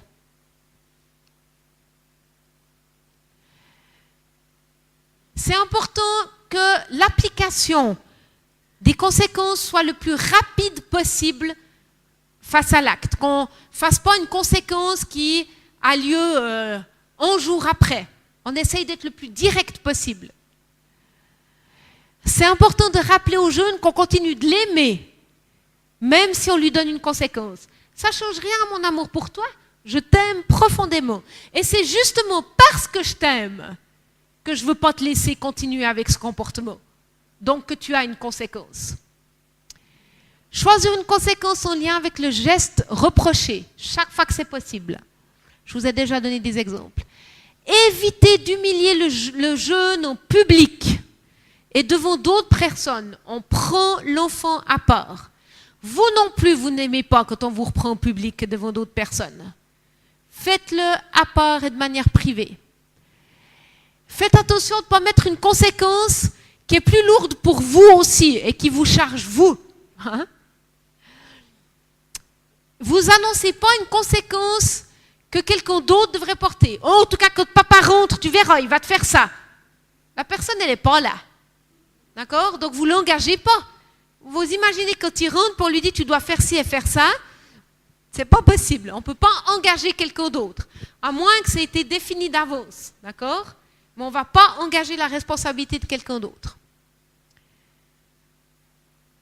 Se rappeler que la conséquence qui a le plus d'impact, c'est celle qui crée un inconfort. C'est super important de se rappeler que les conséquences, ça remplace des heures de palabres. D'accord? Parce que je vois tout à fait que là, l'enfant commence à se justifier, puis on commence à parler, puis il répond, puis à parler, puis on n'aboutit à rien du tout. Et puis nous, au bout d'un moment, ça ne porte pas de bons fruits. En fait, si les conséquences sont claires, il y a un acte qu'on ne veut pas, il y a une conséquence qui est claire, il n'y a pas de palabres. Et vous savez quoi? Vous n'avez pas besoin de faire une monstre théorie et un monstre sermon. C'est bon, pas besoin de longs discours. Ça marche tout seul. Et il est important de se souvenir que l'objectif premier du langage des conséquences, c'est pas de devenir un parent tortionnaire à qui des jeunes obéissent au doigt à l'œil, mais de donner des bonnes conditions de vie familiale. Il y a plusieurs choses qu'on peut faire et qu'on peut mettre quelques idées dans le langage des conséquences. On a tendance à reproduire ce que nos parents ont fait, d'accord? Mais il y a plusieurs choses qui peuvent être faites. Il peut y avoir un retrait ou une diminution du d'usage d'objets, comme les objets électroniques à notre époque. Si tu fais ça, eh ben, une des conséquences, c'est qu'on te retire tes objets électroniques pour une durée de temps, ou l'utilisation de la télé, ou de sortie, ou peu importe. Le retrait de privilège. Bah oui, c'est un privilège que tu puisses sortir, par exemple, aller au groupe de jeux, ou rencontrer des copines, ou faire telle et telle activité. Eh ben, on te retire ça momentanément.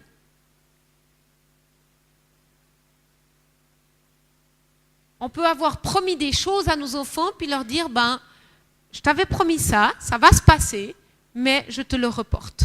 Parce que dans ces circonstances-là, dans ce que tu m'as montré, démontré, eh bien, ça va être reporté. À plus tard.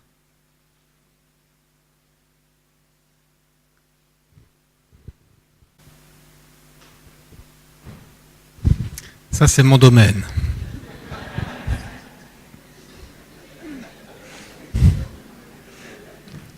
Celui que tout le monde attendait. Quand j'ai commencé à parler de ça au Bénin, c'était très intéressant. Oui, mais chez nous,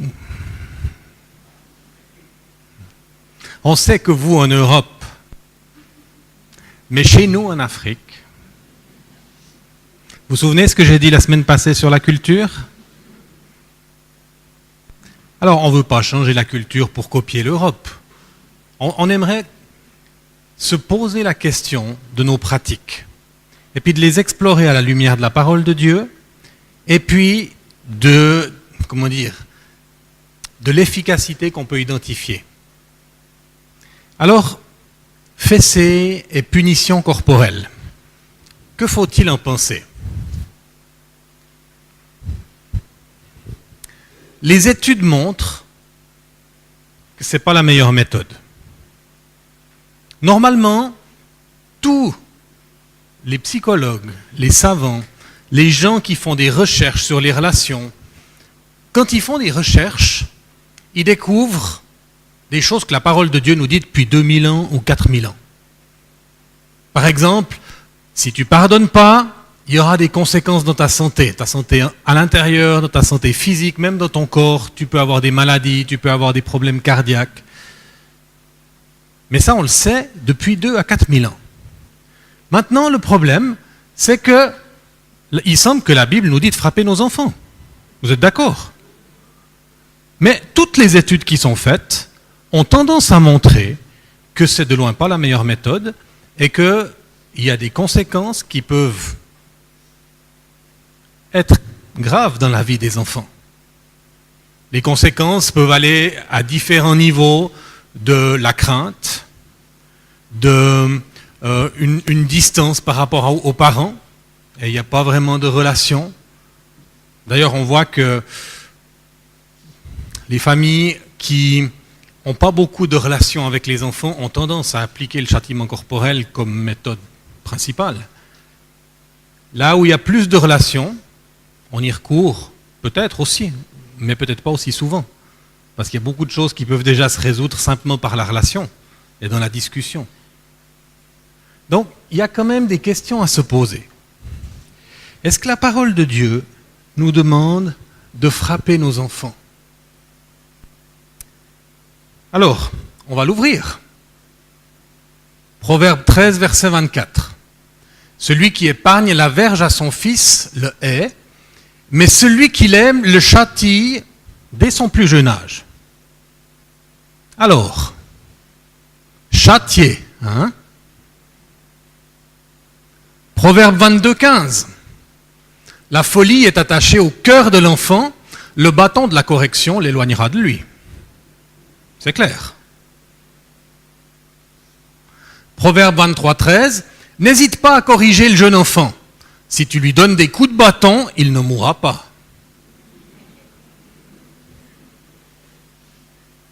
Proverbe 23, 14, la suite.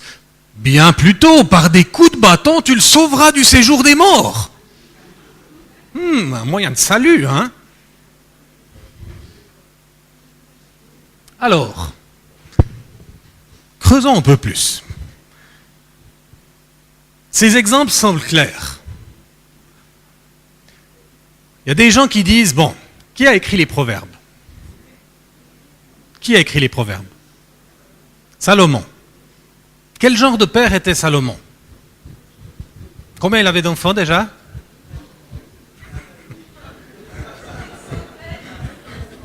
Combien il avait de femmes? 700 femmes, 300 femmes, 700 concubines. Bon, je ne sais pas combien de temps de qualité Salomon passait avec ses enfants. Maintenant, on ne va pas commencer à raisonner de cette manière-là. Parce que c'est quand même la parole de Dieu. Et on ne va pas juger la parole de Dieu en fonction de la qualité de vie de l'auteur de certaines des parties. On est d'accord. Il y a quand même le Saint-Esprit qui a inspiré la parole de Dieu.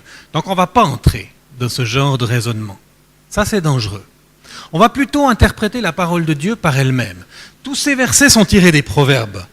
Donc, continuons de rester dans les Proverbes pour voir ce que d'autres versets nous disent, avec ce même mot bâton. Proverbe 26 au verset 3, « Le fouet est fait pour le cheval, le mors pour l'âne, et le bâton pour le dos des insensés. » C'est pas préciser des enfants insensés. Hein? Des insensés. C'est quoi un insensé dans la Bible? Vous savez que dans les proverbes, c'est souvent, on dit une phrase, puis après on dit le contraire pour accentuer la vérité. Et le contraire de l'insensé, c'est le sage. Dans les proverbes, on trouve le sage partout, et souvent, pour faire contrepoids, on parle de l'insensé. Le sage, c'est celui qui fait les choses à la manière de Dieu. L'insensé, c'est celui qui fait les choses avec sa propre sagesse, selon sa propre manière à lui. Je ne sais pas ce qu'il en est de vous, mais moi je suis un insensé plusieurs fois par jour. Je suis le seul? Non. Est-ce que pour autant je vais aller vers mon pasteur et dire « Pasteur, j'ai été insensé 4 fois aujourd'hui. Tu peux me donner 4 coups de bâton ?» Non. Comment je gère mes situations où Dieu me confronte et me convainc de situations où j'ai été insensé? Est-ce que Dieu vient me frapper? Est-ce que je dois aller vers le pasteur me faire frapper? La même question revient constamment. On veut être l'image de Dieu sur terre. C'est notre mission. Donc, comment Dieu discipline? Alors, la Bible nous dit, un père châtie l'enfant qu'il aime comme Dieu le fait pour l'enfant qu'il chérit. Non, Dieu châtie celui qui m'aime comme un père le fait pour l'enfant qu'il chérit. Donc, Dieu châtie. Mais qu'est-ce que ça veut dire? Dans Hébreux 12, où c'est très développé, le mot qui est utilisé vient du mot grec paidia, qui est à l'origine de notre mot pédagogue, pédagogie. On parle de pédagogie. Alors, allons plus loin. Comment Dieu discipline? Dieu a toujours donné clairement des limites et les conséquences. Dès la Genèse, Genèse 1, Genèse 2. Vous pouvez manger de tous les arbres du jardin, mais celui-ci, vous n'y toucherez pas. Si vous y touchez, certainement vous mourrez. La limite est claire, la conséquence est claire. Parfois, Dieu, quand il est fâché, il éloigne son peuple loin de lui. Comme nous, on peut mettre un enfant dans sa chambre un moment, pour qu'il aille réfléchir. Dieu était fâché contre son peuple d'Israël, il l'a envoyé 70 ans à Babylone. Tu vas réfléchir, je ne veux plus te voir un moment. Hein. Là, je suis énervé. Mais, frapper. Essayons de voir ce Dieu dans le Nouveau Testament. Jésus est venu révéler le Père. Tout ce qu'on pense sur Dieu, mais qu'on ne peut pas voir dans la vie de Jésus, c'est une hérésie. Ou c'est une révélation qui n'est pas encore aboutie. Dans l'Ancien Testament, la révélation de Dieu, elle est en cours de processus. Et c'est Jésus qui est la pleine révélation du Père. Vous êtes d'accord avec ça? Est-ce que vous imaginez Jésus fâché contre un enfant qui va le frapper? Jésus qui a dit, si on te frappe sur la joue gauche, tends la droite. Jésus qui est l'apôtre de la non-violence. Moi, j'ai vraiment des problèmes. Et le psaume 23 aussi est intéressant. Quand je marche dans la vallée de l'ombre de la mort, je ne crains aucun mal, car tu es avec moi. ta houlette et ton bâton me rassurent. De nouveau le mot bâton. C'est le même mot, en hébreu shebet. Les bergers ont 2 bâtons. Un bâton allongé avec une extrémité arrondie, qu'on appelle la houlette. Quand une brebis ou un mouton s'éloigne du troupeau, on peut passer cette extrémité arrondie autour de son cou pour le ramener fermement à l'intérieur du troupeau. D'accord? Ça, c'est la houlette. Et le bâton. Un de mes amis demandait à un berger, alors le bâton, c'est pour les brebis qui ne veulent pas obéir. Puis le berger l'a regardé choqué en disant, ah non, le bâton, c'est pour les loups. Le bâton, c'est pour les ennemis. On n'utilise pas le bâton pour les brebis.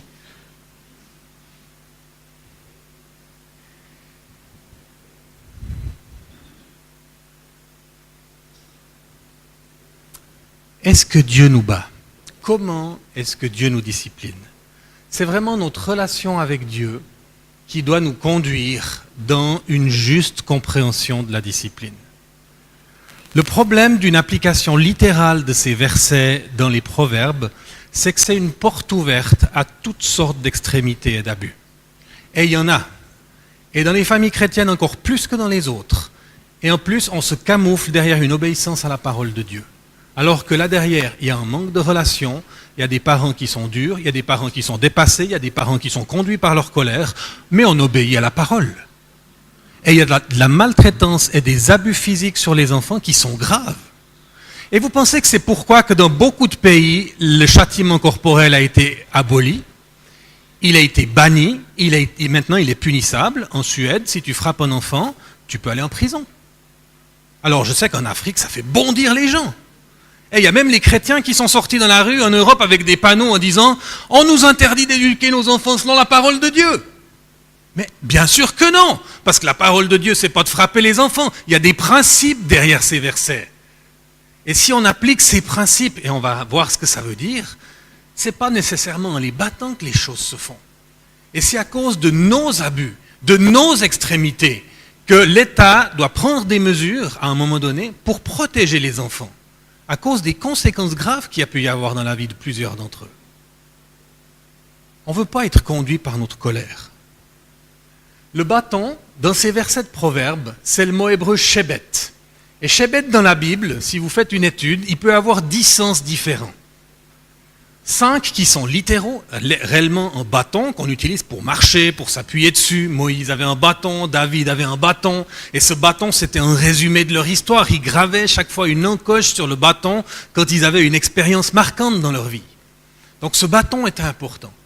Mais 5 autres fois, c'était des sens symboliques. Et là, le bâton, c'était un symbole d'autorité. Par exemple, on parlait du sceptre aussi. Il pètera les nations avec un sceptre de fer, pour parler de Jésus dans le psaume 2. C'est un symbole de ton autorité. Et moi, ce que je crois, ce que Dieu veut nous dire au travers de ces versets, c'est pas « Allez-y, frappez vos enfants, dès qu'ils vous irritent, dès que vous êtes fâchés contre eux, donnez-leur un coup. » Parce que ça, il n'y a aucune pédagogie là derrière. Et il y a des conséquences. Ça ne nous améliore pas dans notre relation. C'est une éducation basée sur la crainte. Ça les conduit dans une forme de docilité et une tendance à reproduire chez les autres ce qu'ils ont vécu eux-mêmes.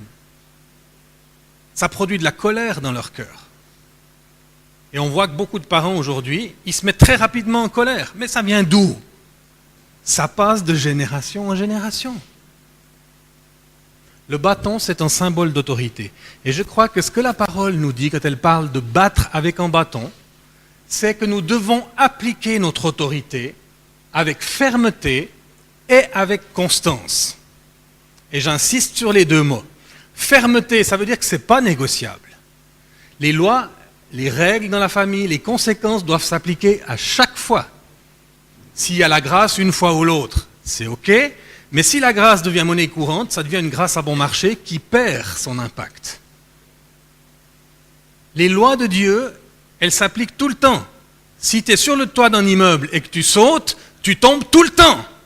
Il n'y a pas une fois sur 5 où tu pars au ciel plutôt que de partir par terre. Enfin, tu pars au ciel peut-être quand même, mais dans un autre sens. Vous comprenez ce que je veux dire? Elle doit être constante et elle doit être ferme.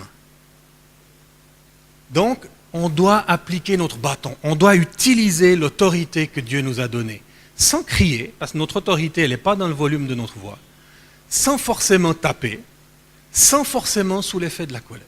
Maintenant, ce que je crois, c'est que Dieu ne nous demande pas de frapper nos enfants. Mais je crois aussi que si on frappe nos enfants, ce n'est pas un péché, c'est pas le péché impardonnable. Dans la mesure où ce n'est pas notre méthode éducative première et la première chose qu'on va appliquer dès que notre enfant fait quelque chose qui nous irrite. Mais il est arrivé des fois où on a tout essayé, notre arsenal éducatif, on arrive à nos propres limites, on ne sait plus quoi faire. Et si l'enfant n'apprend pas que là maintenant il faut qu'il s'arrête, alors la situation va dégénérer. Et là, il vaut mieux donner à l'enfant une bonne fessée, et moi je préconise plutôt une fessée avec la main que utiliser un objet comme un bâton, une ceinture. On utilise toutes sortes de choses qui peuvent laisser des traces sur les dos, sur les fesses des enfants, donc il faut quand même faire attention. Donc, mieux vaut une fessée faite de la bonne manière que pas de limite du tout. Je vais y arriver. Ça veut dire quoi, faite de la bonne manière? Une fessée faite de la bonne manière, ça veut dire vous ne faites jamais une conséquence sous l'effet de la colère. Parce que là, vous risquez de frapper plus fort que ce qu'il faudrait vraiment. Si vous êtes vraiment fâché, envoyez l'enfant dans sa chambre, envoyez l'enfant au coin, envoyez l'enfant à un autre endroit, faites-le sortir de la maison un moment, mais donnez-vous le temps de vous calmer. Pour pouvoir après confronter l'enfant avec la colère qui ne vous conduit pas. Je vous donnerai après un verset que j'ai dans mon ordinateur. Là, peut-être tu peux m'apporter mon ordinateur. Cette semaine, Dieu m'a parlé, alors qu'on préparait ce passage, ce message de ce soir. Je suis tombé sur un verset qui montre que Dieu n'est pas conduit par sa colère.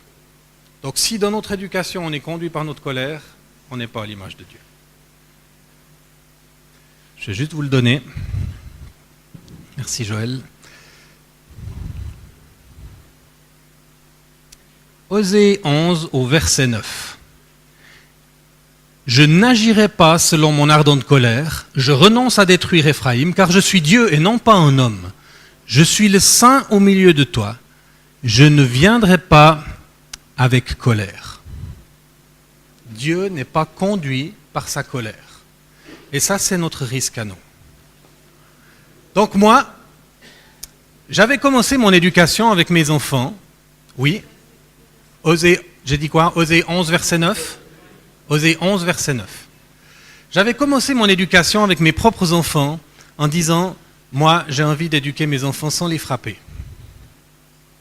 Je serais tellement heureux.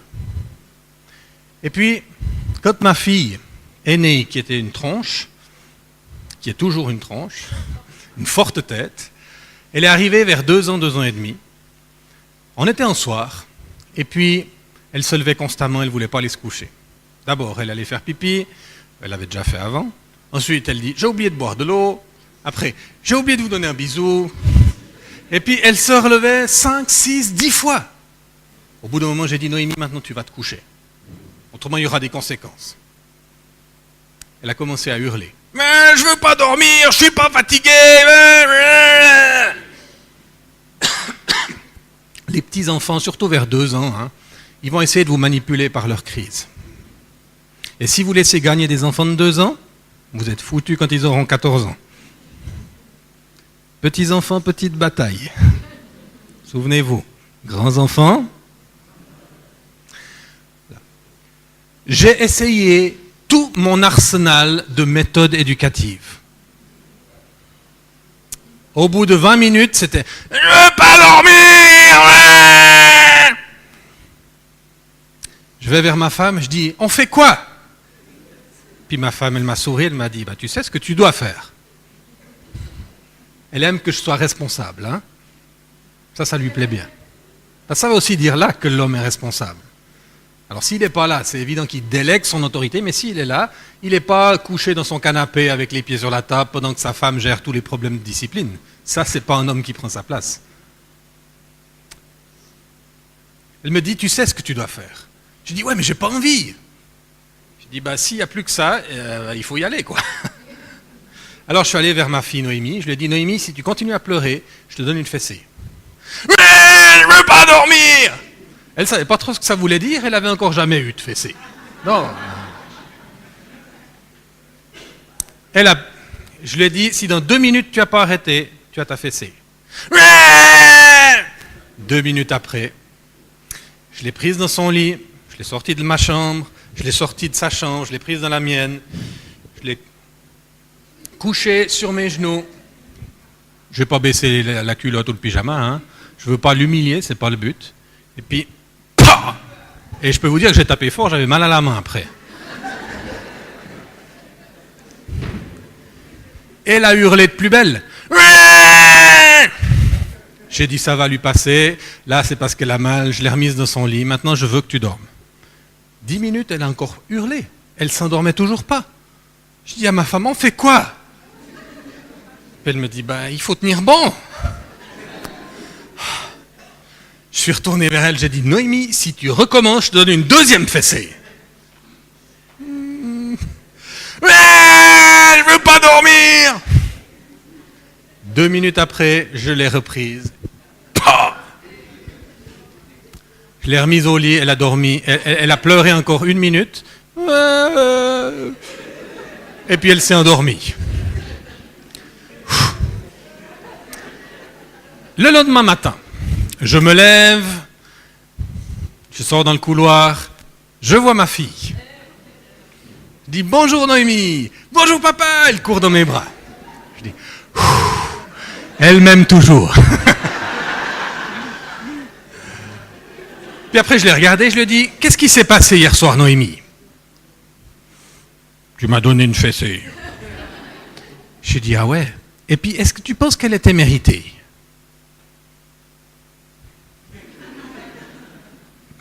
Je l'ai regardée, je lui ai dit, Noémie, dis-moi, qu'est-ce que tu as appris hier soir au travers de ça? Elle m'a regardé du haut de ses 2 ans et demi. Elle m'a dit, j'ai appris que c'est pas moi qui commande dans cette maison.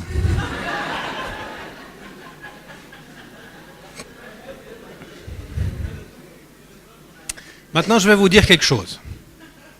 Vous avez besoin du Saint-Esprit pour l'éducation de vos enfants. Parce que j'ai utilisé la fessée, même pas avec chacun de mes enfants. Certains, il n'y a pas besoin. Ma première était une forte tête. Elle a eu besoin de quelques fessées, mais je lui en ai donné peut-être 5 ou 6 dans sa vie. Pourquoi? Parce qu'on a une base de relation. Il y a beaucoup de choses qu'on peut gérer dans la discussion, dans la relation. Et puis, parce qu'il y a d'autres outils éducatifs qu'on a utilisés dans le domaine des conséquences. Et puis, quand on ne sait plus quoi faire d'autre, il restait ça. Mon deuxième fils, c'était un garçon très sensible. Si j'élevais la voix, il pleurait. Il suffisait que je fronce les sourcils, puis il comprenait. Mon troisième, alors là, c'était encore une autre paire de manches, c'était un enfant adopté. Donc quand on a commencé à le discipliner, il pensait qu'on ne l'aimait plus. Alors qu'on était justement en train d'essayer de poser l'amour inconditionnel dans sa vie, qui est fondamental pour son développement, comme on l'a vu avec Rennes. Donc là, on a dû vraiment, et ma femme lui a répété ça des heures et des heures. Chaque fois qu'on le disciplinait, après, le prenait sur les genoux, on lui disait, Christopher, tu sais qu'on t'aime, tu sais que tu es important, tu sais que tu es notre fils bien-aimé, c'est parce qu'on t'aime qu'on ne veut pas laisser passer des choses, mais on le manifestait, on le touchait, il y avait tout l'arsenal pour communiquer l'amour qu'on avait pour lui. Jusqu'à ce qu'un jour, au bout de 2 ou 3 ans, ma femme était en train de le discipliner, et puis elle voulait après le prendre dans ses bras, puis il l'a repoussé, il a dit, c'est bon, je sais, tu m'aimes. On a dit, c'est bon, là, le message a passé. Okay. Mais vous savez, il y a des enfants, vous pouvez les battre jusqu'à la mort, ça ne va rien changer. La sœur de ma femme, c'est un enfant adopté aussi, de Roumanie, qui a vécu des choses très difficiles. Mais mon beau-père aurait pu la frapper jusqu'à ce qu'elle meure. Ça n'aurait rien changé. Notre problème, c'est que dans notre culture, on a été éduqué à corriger d'une seule manière. Et puis, encore une fois, je ne suis pas anti-châtiment corporel dans la mesure où c'est une solution d'ultime recours, alors qu'on a déjà utilisé tout notre arsenal éducatif, mais si on l'utilise à chaque fois, alors je pense que ça détruit la relation. Ça crée une distance entre l'enfant et le parent. Ça suscite de la colère dans la vie de l'enfant. Et puis ça se reproduit d'une génération à la suivante. Et je ne crois pas que c'est ce que Dieu veut, et je ne crois pas que c'est comme ça que Dieu fait avec nous. Souvent, quand Dieu nous reprend, il nous fait rentrer en nous-mêmes. Il nous apprend à réfléchir à notre comportement, à notre attitude, et il nous conduit à la repentance. Mais là, ce n'est pas une repentance forcée, où on demande pardon après 3 coups de bâton parce qu'on veut éviter le 4e. Vous comprenez ce que je veux dire? Voilà, je vous livre tout ça, et je sais que ça, c'est un immense changement de paradigme. Mais prenez ça devant le Seigneur, et puis parlez-en avec lui, et demandez-lui de vous conduire. Je dis toujours à mon auditoire africain, vous êtes responsable de ce que vous entendez. Ce n'est pas parce que l'orateur vous a dit ça, puis vous avez bien aimé ses autres messages, que de toute façon, ça vient de Dieu et c'est la vérité. Soyez comme les chrétiens de Béret, et vous vérifiez dans les Écritures tout ce qu'on vous a dit, si c'est exact et conforme. Mais après, dans le Nouveau Testament, on nous dit aussi examinez toutes choses et retenez ce qui est bon. Donc s'il y a des choses que vous n'appréciez pas dans notre approche, ne rejetez pas tout d'un bloc, ne jetez pas le bébé avec l'eau du bain, comme on dit, c'est une horrible expression, mais retenez ce qui est bon et puis appliquez-le dans votre propre culture. Et moi, je n'ai pas de souci que Dieu va transformer la culture africaine, aussi dans ce domaine-là. Je ne vais pas vous dire que nous, on fait mieux. Parce que si je regarde, beaucoup de parents en Europe aujourd'hui sont désemparés. On a eu une éducation qui a été trop rigide jusque dans les années 1950-60. Puis après ça, des psychologues sont venus, on disait non, il faut que l'enfant puisse s'exprimer et tout. Et puis on est parti dans l'autre extrême. Et puis on est devenu beaucoup trop laxiste. Et aujourd'hui, quand vous voyez des familles en Europe, c'est les enfants qui commandent, c'est la catastrophe. Alors ça conforte certains frères et sœurs africains dans le fait qu'il ferait mieux de continuer comme nous. Mais ce n'est pas un extrême qui peut juger l'autre, si vous voyez ce que je veux dire. Dieu veut nous conduire dans un domaine où on a la grâce et la vérité, et la grâce doit venir en premier, mais la vérité doit être présente. Et puis on doit appliquer la loi des semailles et des moissons, parce que ça nous enseigne à devenir matures et responsables dans notre vie. Et puis après, que le Seigneur vous conduise dans la manière de faire. Amen. Merci.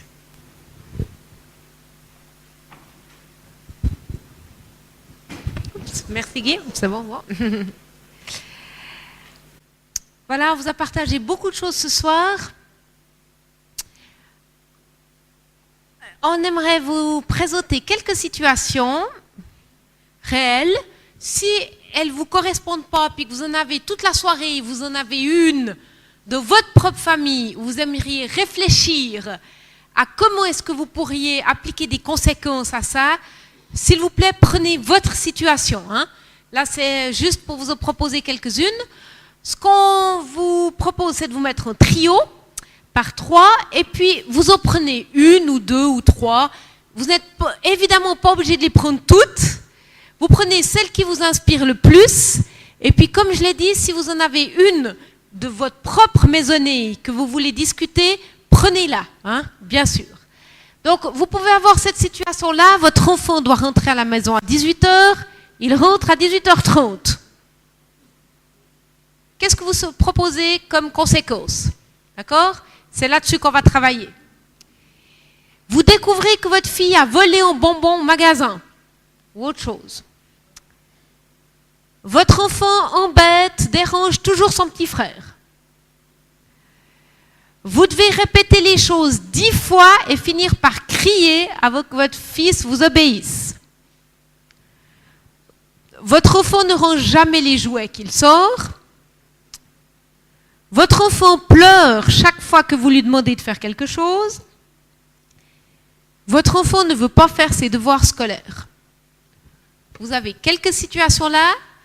Comme je l'ai dit, vous prenez celle qui vous intéresse le plus, vous pouvez modifier celle-là parce qu'elle vous fait penser à quelque chose, vous pouvez en ajouter de votre propre situation, mettez-vous par trio et puis discutez de ces choses-là. Ça va? Alors, on vous laisse un moment.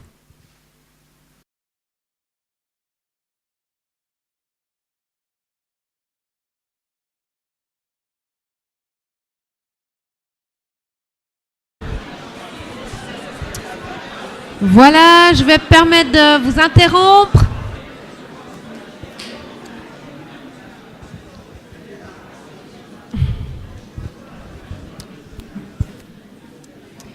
C'est évidemment un sujet qu'on pourrait traiter sur plus qu'une session, ça c'est sûr. Le temps file, je ne veux pas vous retenir plus longtemps, mais prenons un retour.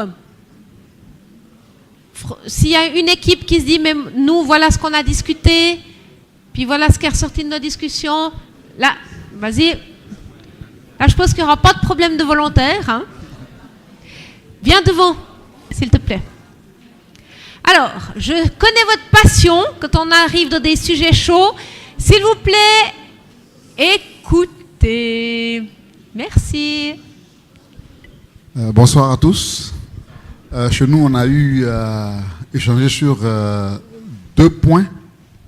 Je pense qu'il y a le premier point, c'était votre enfant ne range jamais les jouets lorsqu'il sort. Je vois voilà, quand il sort. Ok, donc moi j'ai ce souci avec mon garçon de 4 ans. Il a bientôt 5 ans. Donc c'est sur ça qu'on a échangé. On a dit comme ça que si la prochaine fois, s'il laisse les jouets, je vais commencer à retirer les jouets pour qu'il sache la conséquence. Je vais lui dire d'abord, désormais, il faut que tu ranges les jouets. Voilà, c'est super. Si tu ne ranges pas les jouets, je vais te les retirer jusqu'à ce que tu n'aies plus de jouets. Et ce n'est pas négociable. Je vais lui dire ça comme ça. Ça, c'était le premier. Le deuxième, c'était votre enfant doit rentrer à 18h. Attends, je rebondis juste sur la première que tu as dit. Oui. C'est super. Oui. Ce qui est important, c'est la première étape, effectivement, c'est de lui dire qu'il sache que ça va se passer comme ça. Et puis très calmement. Très calmement. Il n'y a pas besoin de s'énerver, pas besoin de crier, pas besoin de dire, ben voilà, maintenant ça c'est une situation qu'on ne veut plus dans notre famille. Voilà ce qui va se passer, mais après, il faut tenir bon. Oui, parce qu'en fait, il y a dans la famille, il y a 2 choses comme ça. Lui et moi, on est d'accord sur 2 points. Je lui ai dit, quand tu viens de l'école, tu dois ranger les chaussures. Donc lui, à la maison, c'est lui qui range les chaussures. Donc quand on dépose les chaussures, c'est lui qui les range. Et là, souvent, il les laisse. Donc je lui dis, attention, il faut que toi, tu ranges les chaussures. Parce que ton rôle, c'est de ranger les chaussures. Donc c'est lui qui range les chaussures sur les étagères. Ok. Maintenant, le second, votre enfant rentre à 18h. Et donc là, c'était une fois ma fille, elle a 14 ans. Elle a 13 ans, elle va avoir 14 ans bientôt, le 8 mai. Et donc, je l'ai déposée à l'église. Et puis, moi, je suis parti pour faire une activité. Et le soir, j'étais à la maison, mon téléphone crépite. Je regarde, une dame m'envoie un message pour dire, Monsieur Nguessan, excusez-moi, votre fille est chez moi à l'anniversaire de ma fille. Et donc, je vous envoie le message pour vous informer. Donc, j'ai compris. Donc, j'ai pris le téléphone et j'ai appelé ma fille. Donc, ça ne passe pas. J'ai tenté plusieurs fois. Et elle a décroché le téléphone. Et je lui ai dit, il faut me passer la maman chez qui tu es. Elle m'a passé la dame. Je lui ai dit, bonsoir madame, je suis monsieur Nguessan. Elle dit, oui, j'ai dit, excusez-moi, mais est-ce que vous pouvez demander à ma fille de rentrer maintenant parce que je veux qu'elle rentre maintenant. Elle m'a dit, il n'y a pas de problème. Donc après, je suis resté à la maison et puis elle est rentrée. Lorsqu'elle est rentrée, donc j'étais là. Quand même, elle est, bonsoir papa, bonsoir, comment tu vas, ça va? Elle est rentrée, donc je n'ai rien dit. Et puis après, quand elle est rentrée dans la chambre, je suis rentré derrière elle. Et je lui ai donné une bonne fessée. Et je lui ai dit, attendez, et je lui ai dit, ça, c'est pour te dire que quand on va quelque part, on doit dire aux parents où on va. Et je n'ai pas aimé cette manière de faire, parce que je t'ai déposé à l'église, tu dois rentrer à la maison. Tu es resté sans me dire où tu t'en vas. Et je ne sais pas chez qui tu es parti. La personne chez qui tu dois partir, je dois savoir chez qui tu t'en vas. Et la personne chez qui tu dois partir, je dois avoir le numéro de cette personne, l'appeler et lui dire que tu vas chez elle. Et si tu ne dois pas rentrer, je dois partir te chercher ou bien la personne te dépose à la maison. Ça n'a pas été fait. Et donc, une fois, lorsqu'elle est venue me voir, papa, je veux te voir, j'ai quelque chose à te dire. J'ai dit, il n'y a pas de problème, il y a quoi? Elle m'a dit, il y a une amie avec qui je dois aller chez elle. Donc, voilà, et est-ce que tu aimerais que je puisse partir? Je dis, à une condition, tu me donnes le numéro de la maman, je rentre en contact avec elle, et puis on échange d'abord, avant que tu ne partes. Elle dit, il n'y a pas de souci. Et puis après, elle m'a fait venir le numéro. Donc j'ai appelé la maman. Elle, bonjour madame, bonjour, vous êtes la maman de tant. Elle dit oui. Ah, j'ai ma fille qui doit venir chez vous. Est-ce que votre fille vous a informé? Ma fille doit passer la journée, donc je vais la déposer. Elle dit, ah, attention, vous dites quoi? J'ai dit, ma fille doit venir chez vous. Elle dit, mais l'autre ne m'a pas informé. Monsieur Nguessan, voilà ce qu'on va faire. Puisqu'elle ne m'a pas informé, elle a pris sur elle-même d'inviter sa camarade à la maison.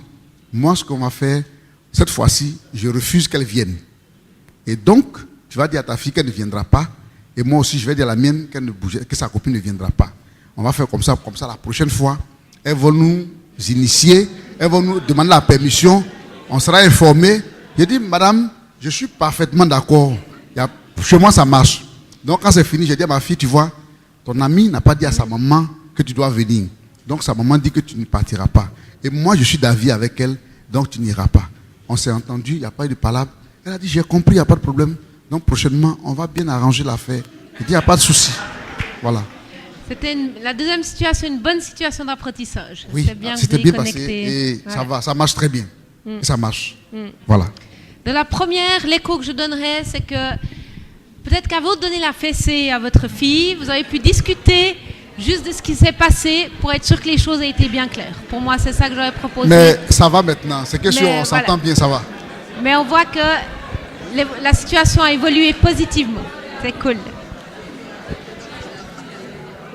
Merci beaucoup. C'est déjà l'heure.